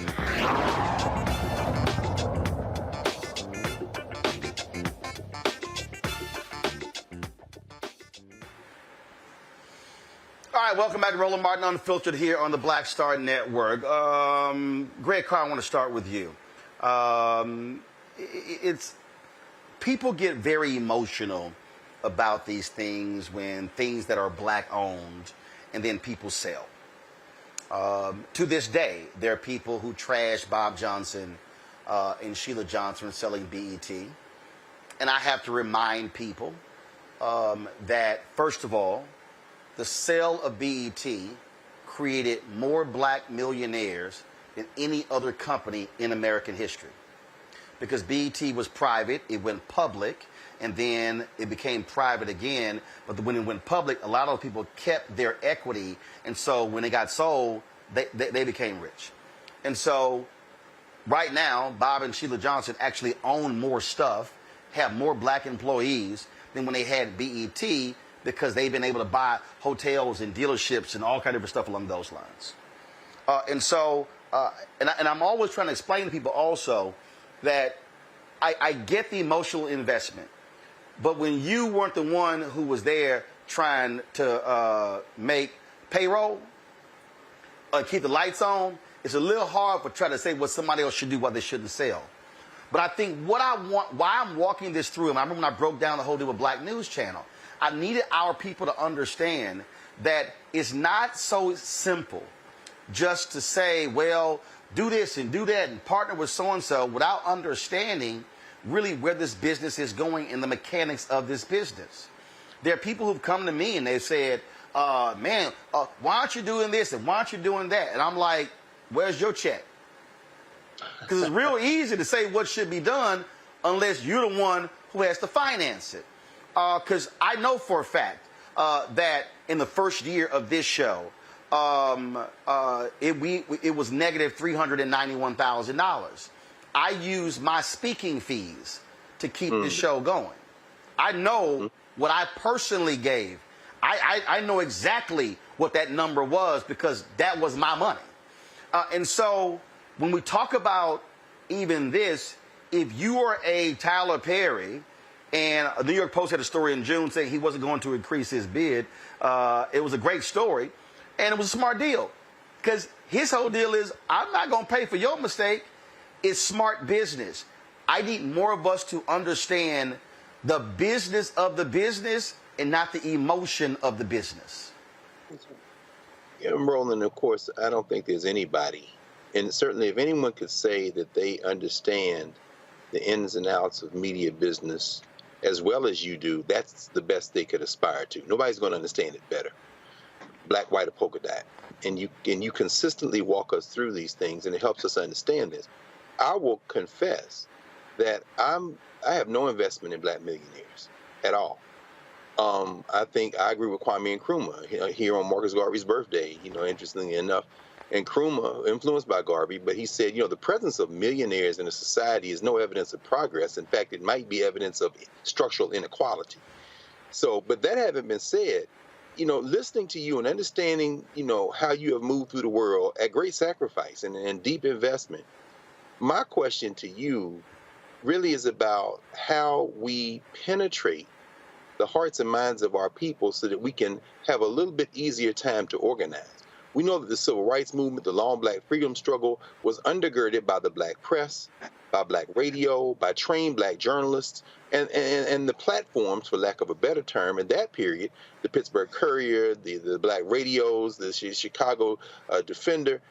Black people looked to them for news and for information, for guidance, for opinion. And here we are in a media platform where I was just reading, it's interesting, Bob Johnson mentioned sports, just reading about the disintegration of the Pac-12 and how this is all a bidding war over content because people will watch sports, and they have turned a little bit from professional sports. The NBA has a contract coming up, and they're looking at these college leagues for content they can mine for profit. But we saw what happened with you at TV1, not an investment in news at TV1. We remember the days of Bev Smith and Ed Gordon at BET and the turn away from that. To now we got Tyler Perry with the same show with different names, whether it be the Oval or whatever, Brothers and Sisters, all them scripted. The dumbing down of Black America parallels the dumbing down of America. That's why these hillbillies will go out there and claim that Donald Trump won the election.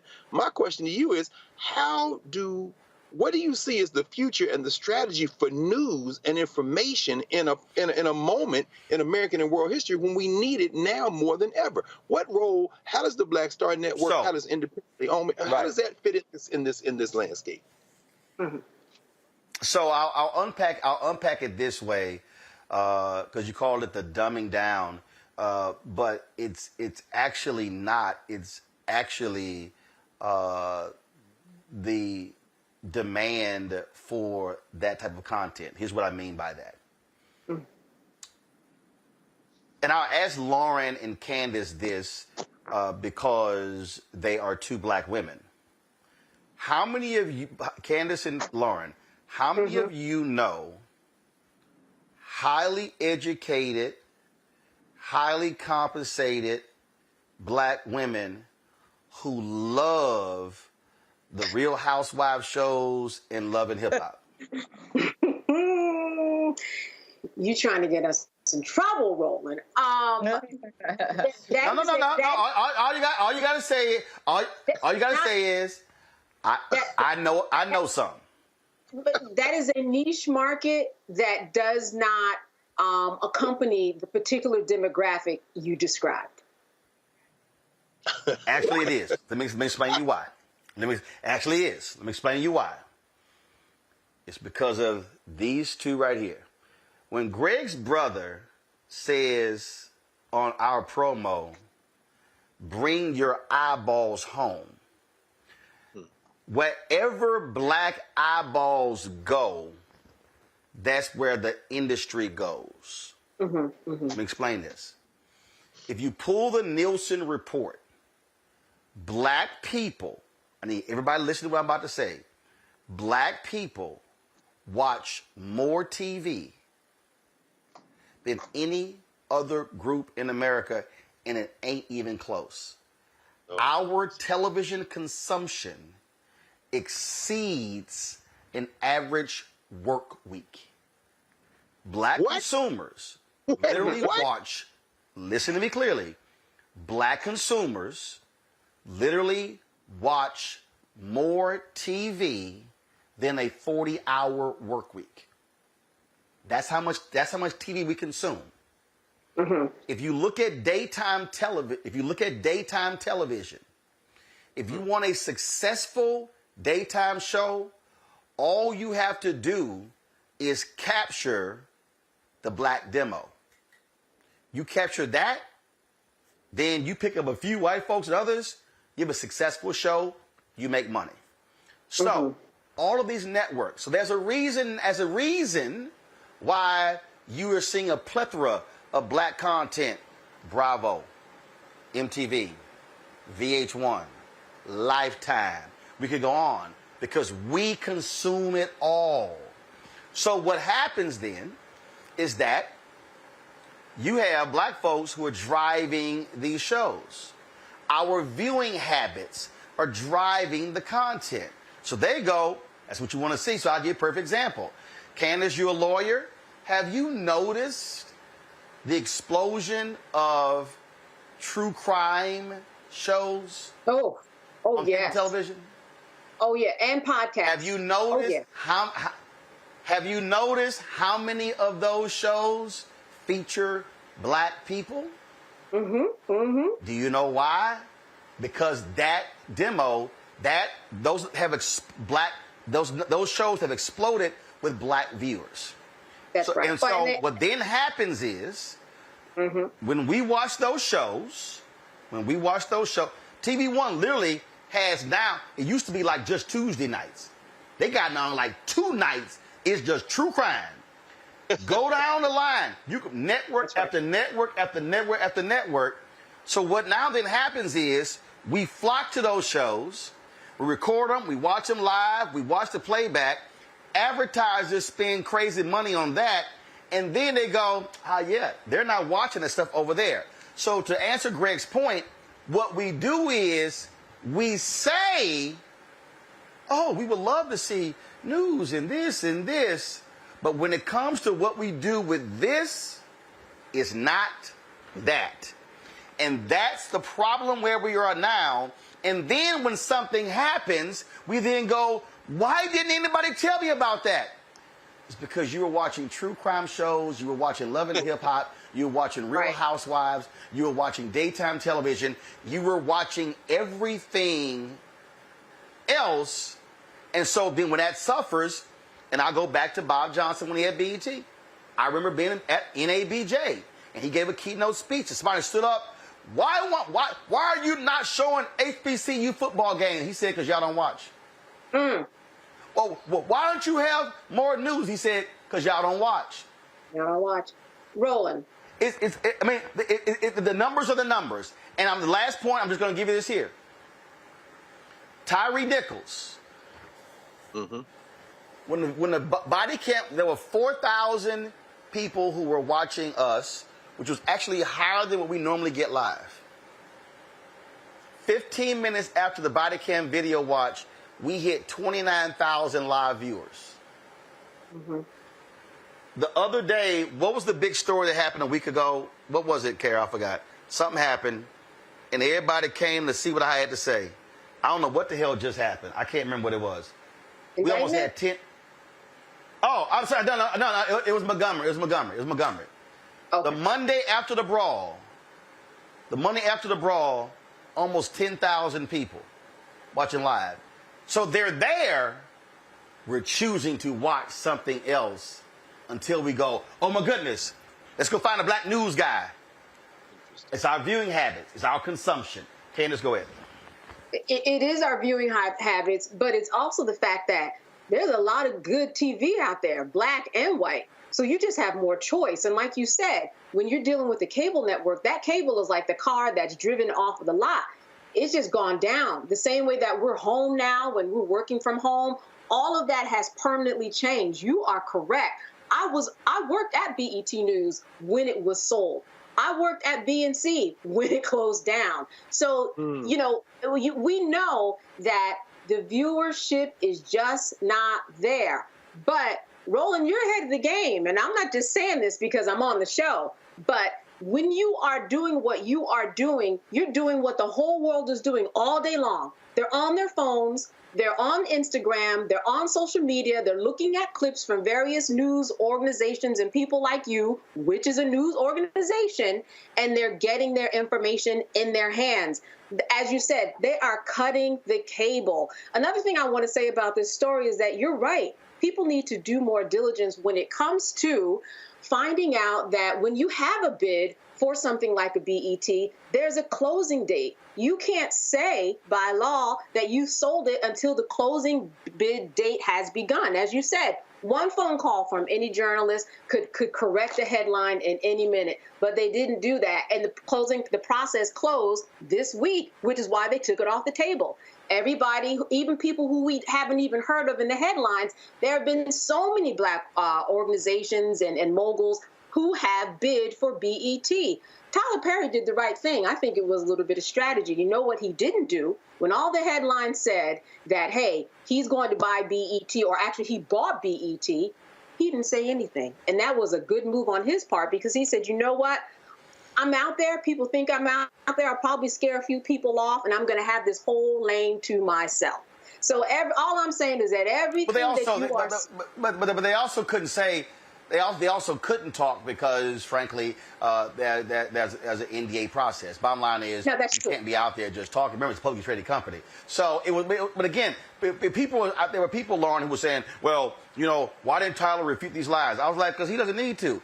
Call out the liar. I'm telling you, what drives me crazy, and I will say this, Lauren, and I got no problem. It pissed me off when I saw an NMPA writer write up a story saying Tyler Perry bought BET based off of a tweet of Rolanda Watts.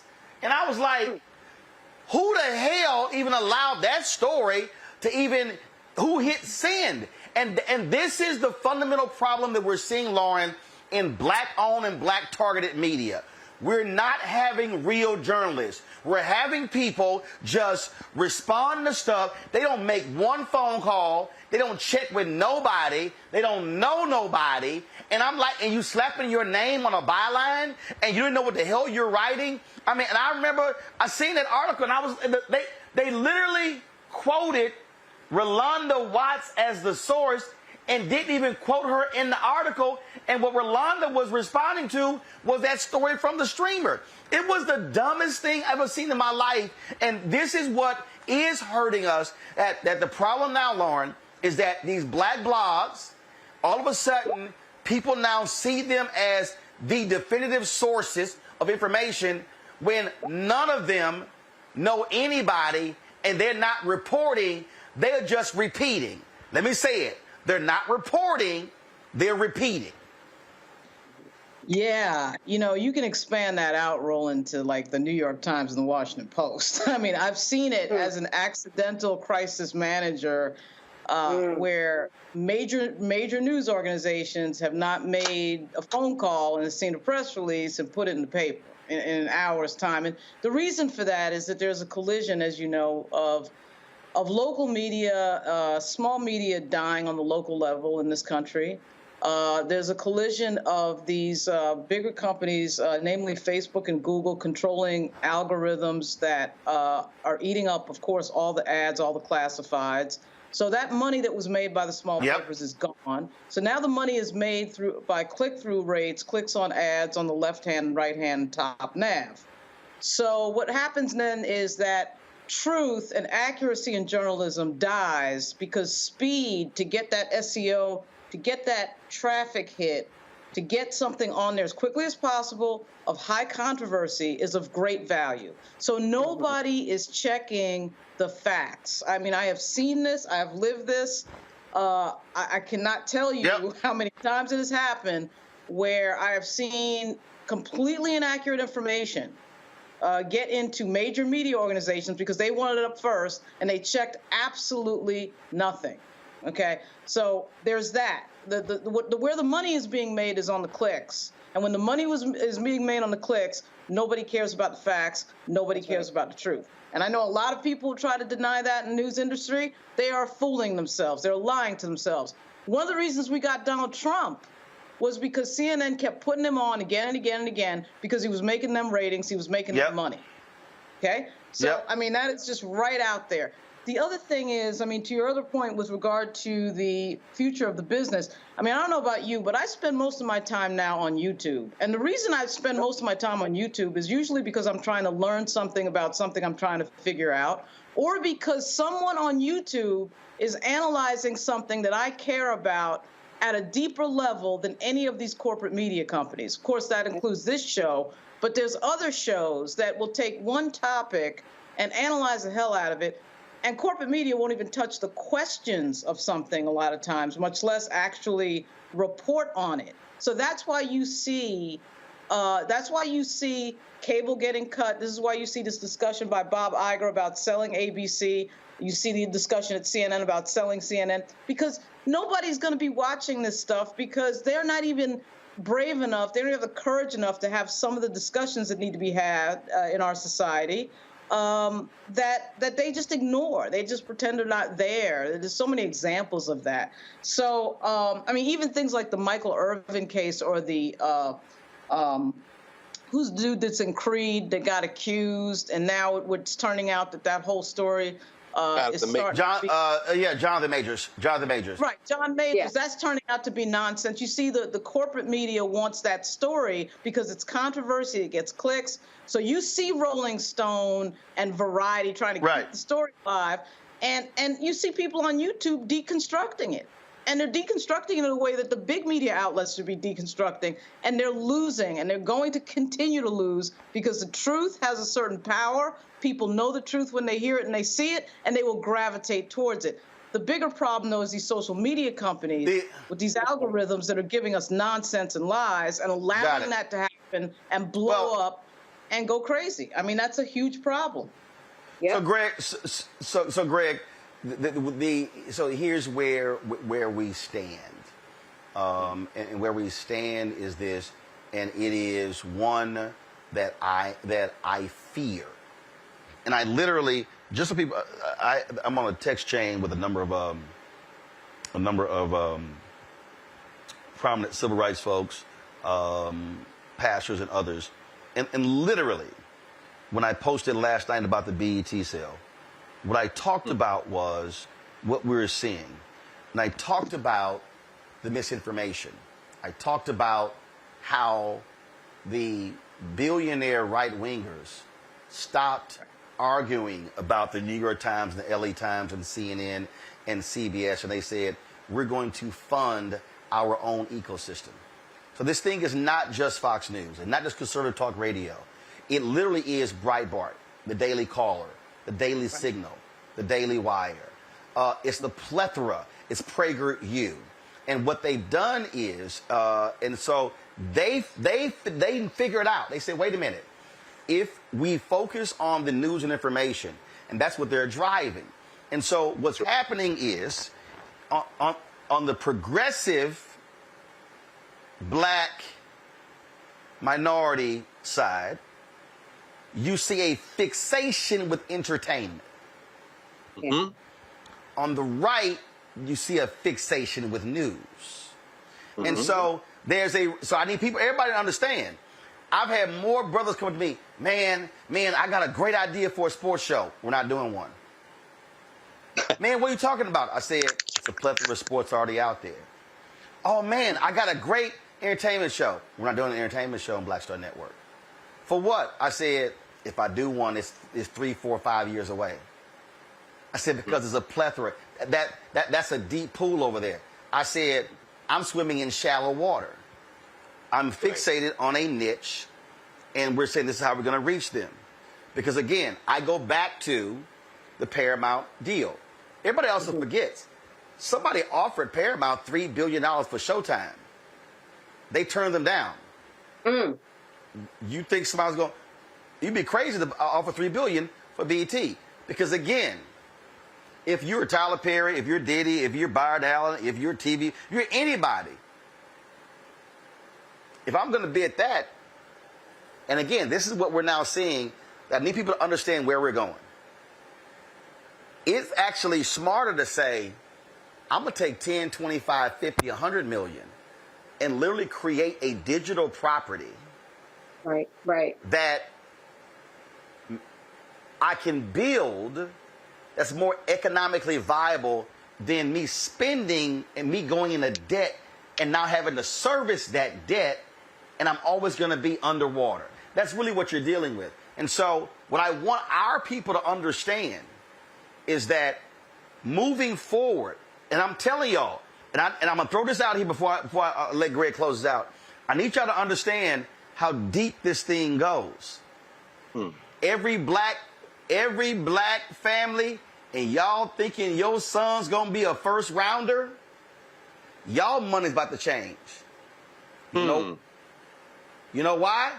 Your money's about to change because the cable networks, they're losing subs. Where's the money for the rights fees are going to come from? Y'all better. Greg, you mentioned the Pac-12 deal. That was largest subscription deal. The free money that used to be thrown around, the game has changed. Folk had better understand this thing is way deeper than they think it is. No, absolutely. I mean, Roland, and Candace said this a minute ago. And she, like she said, she's not just saying it because she's here. And Lauren is here, and I'm here. And Faraji is here, and Deborah is here, and Jackie Hood is here. She's not just saying that because Reese is here. And, the Black Star Network is doing something that is, in the teaching profession, we call it God's work. It's thankless work. People might not necessarily understand it, but as you said, when there's something that folk need some reliable information on, you see the numbers explode. They come here. And Lauren, when you said you watch YouTube a lot, I try to stay out of digital world because I try to continue to be analog, as you can see, but I can't fight the future. So I look at YouTube a lot too for that very same reason. And I'm saying this to say that, we saw what happened to Bomani Jones at HBO or ESPN. High quality analysis. He couldn't stand. And then you see them throw something out, Comedy Central with Brother Leonard or Charlemagne, whatever he calls himself. That ain't high quality analysis, but they trying to strike the right chord. The idea of intelligent, penetrating, humorous at times, angry at times, but always consistently high quality analytical work, what Jacob Carruthers would call intellectual warfare.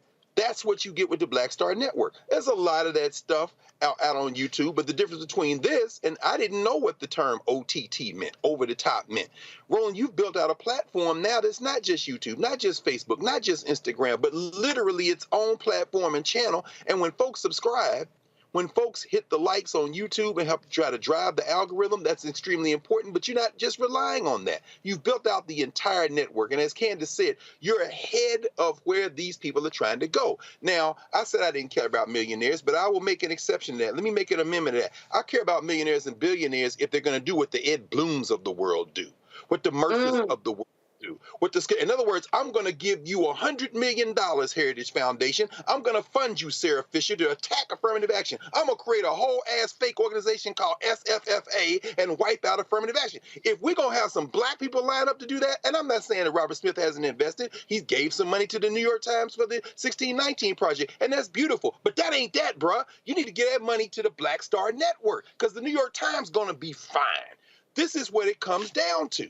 When you approached me and said, bro, would you consider perhaps doing a show? Would you write a treatment? The thing that came to mind was, I said, what I don't see is, and I'm only saying this by comparison because people know the name Charlie Rose. We don't have a black Charlie Rose, so let's do the black table where I'll put that content up against anybody doing anything, anywhere. And I'm not saying that because it's me. I'm saying that because people come into the Black Star Network and they expect to be engaged, they expect to be elevated, and when authors and lawyers and doctors and critical people of any racial background come through the Black Star Network, they come away with, this is the level of quality that I am glad that I got to participate in because this is the type of education that's going to help our people.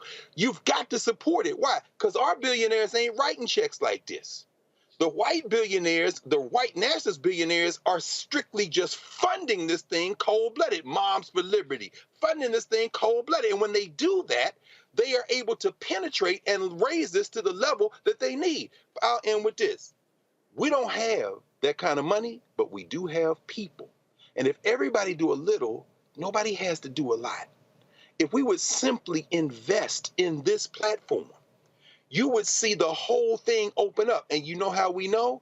Where, well, they might be stingy on the ad revenue. They may not want to advertise with you, but guess what? They love money more than any other principle they have. That revenue will come to the Black Star Network, and then they'll start trying to tear it down. But by then, they'll realize the reality is when we all support it, you can't tear it down. But this is a critical moment. We're at an inflection point. And this story tonight about BET, this story allows us again to reinforce the fact that you've got to support this independent platform, not only because it's Black, but because it is of the highest quality. And when you need to know, you can rely on this, and you prove it every time you think you need to know something. You come here. Understand. And the reality is this here. You can run all of the entertainment stuff that you want. But you know what? When January 6th happened, folk were like, what we gonna do? When Trayvon killed, when George Floyd murdered, we can go down the line. What I need our folks to understand, I got no problem with entertainment. I watch all sorts of shows. But if you think for a second that I'm going to walk around uninformed, you got another thing coming. And I'm telling you, and I'm going to say it again to everybody who's watching and listening, Black America, we are going to rule the day when we are asking somebody else to tell our story.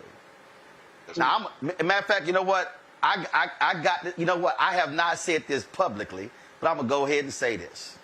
Uh-oh.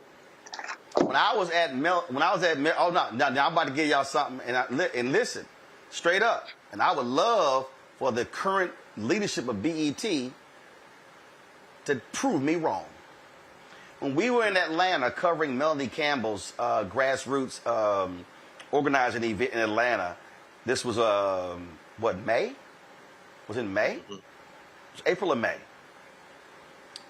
I ran into a sister, and she said, I'm so glad to meet you.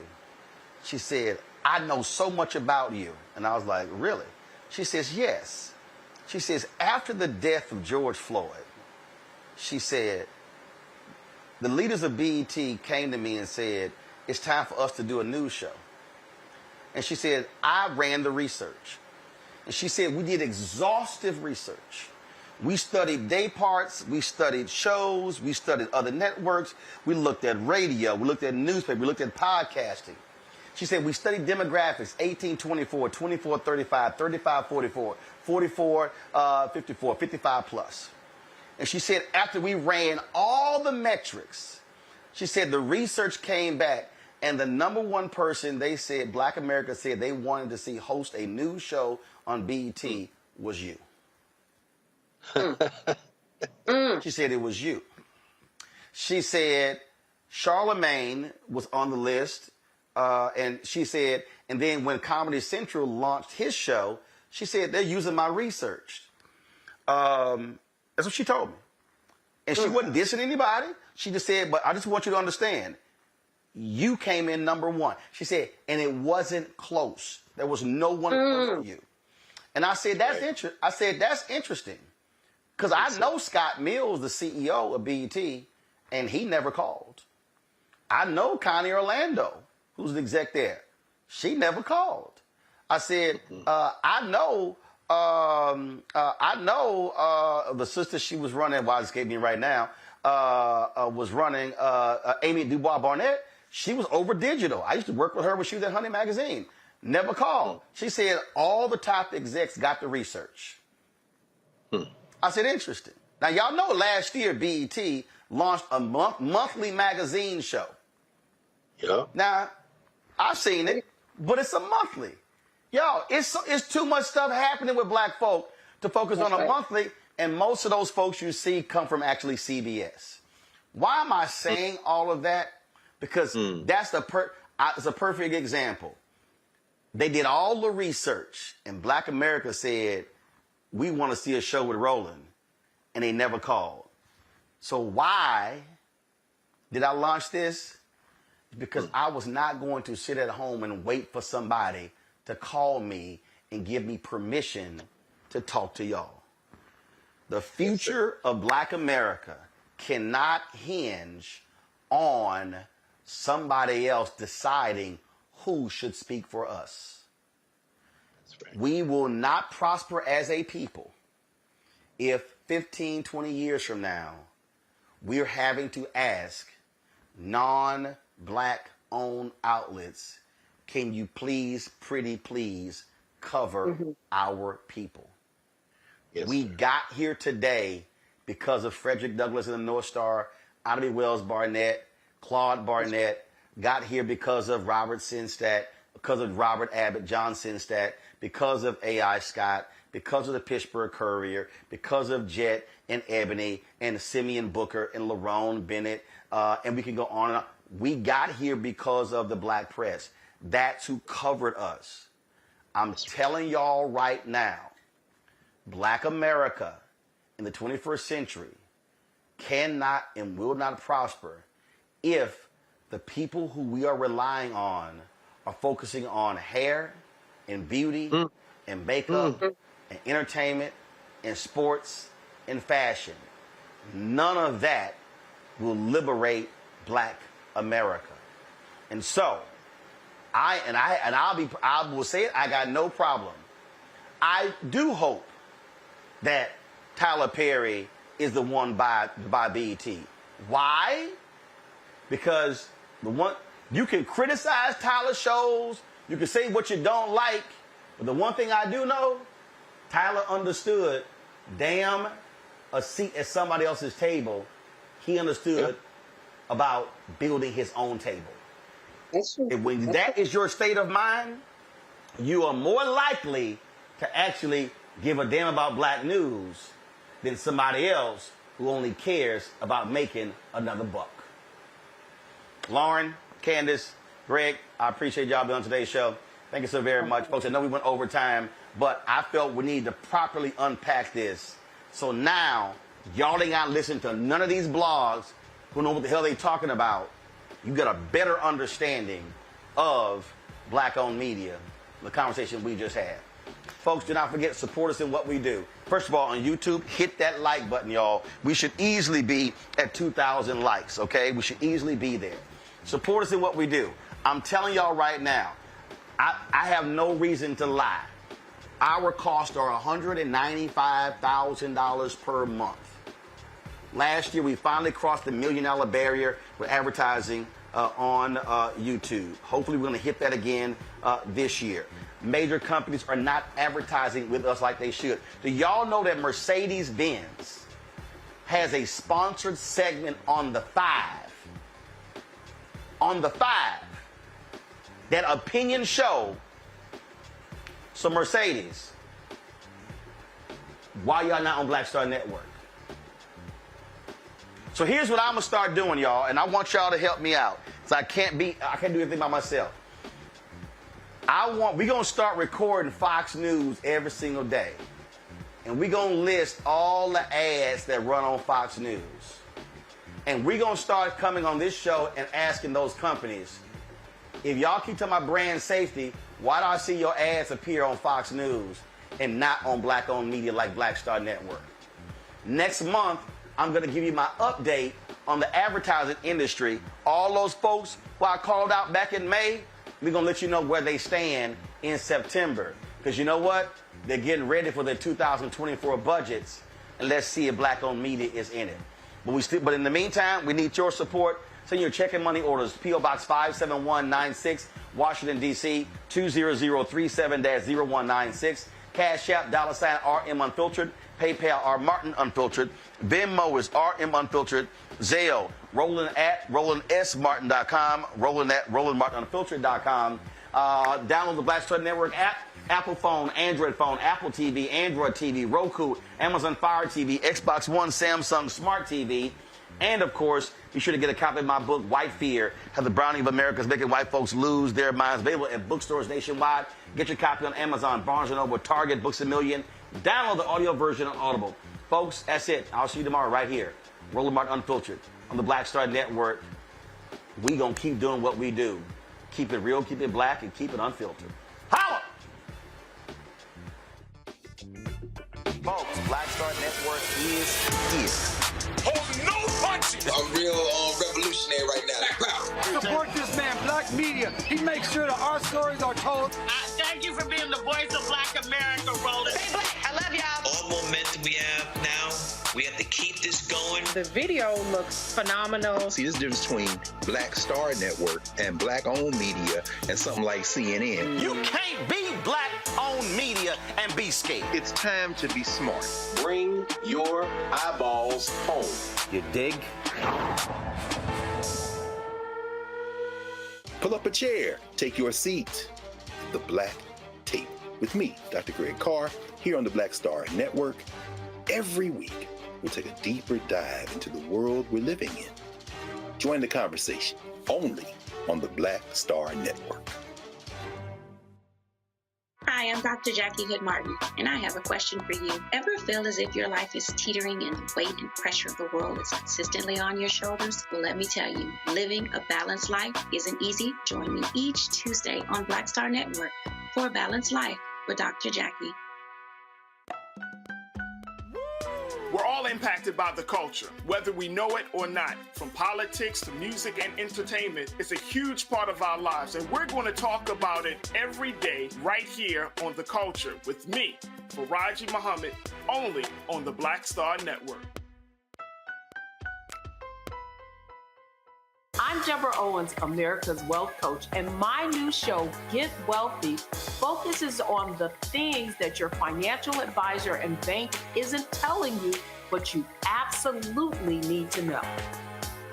So watch Get Wealthy on the Black Star Network.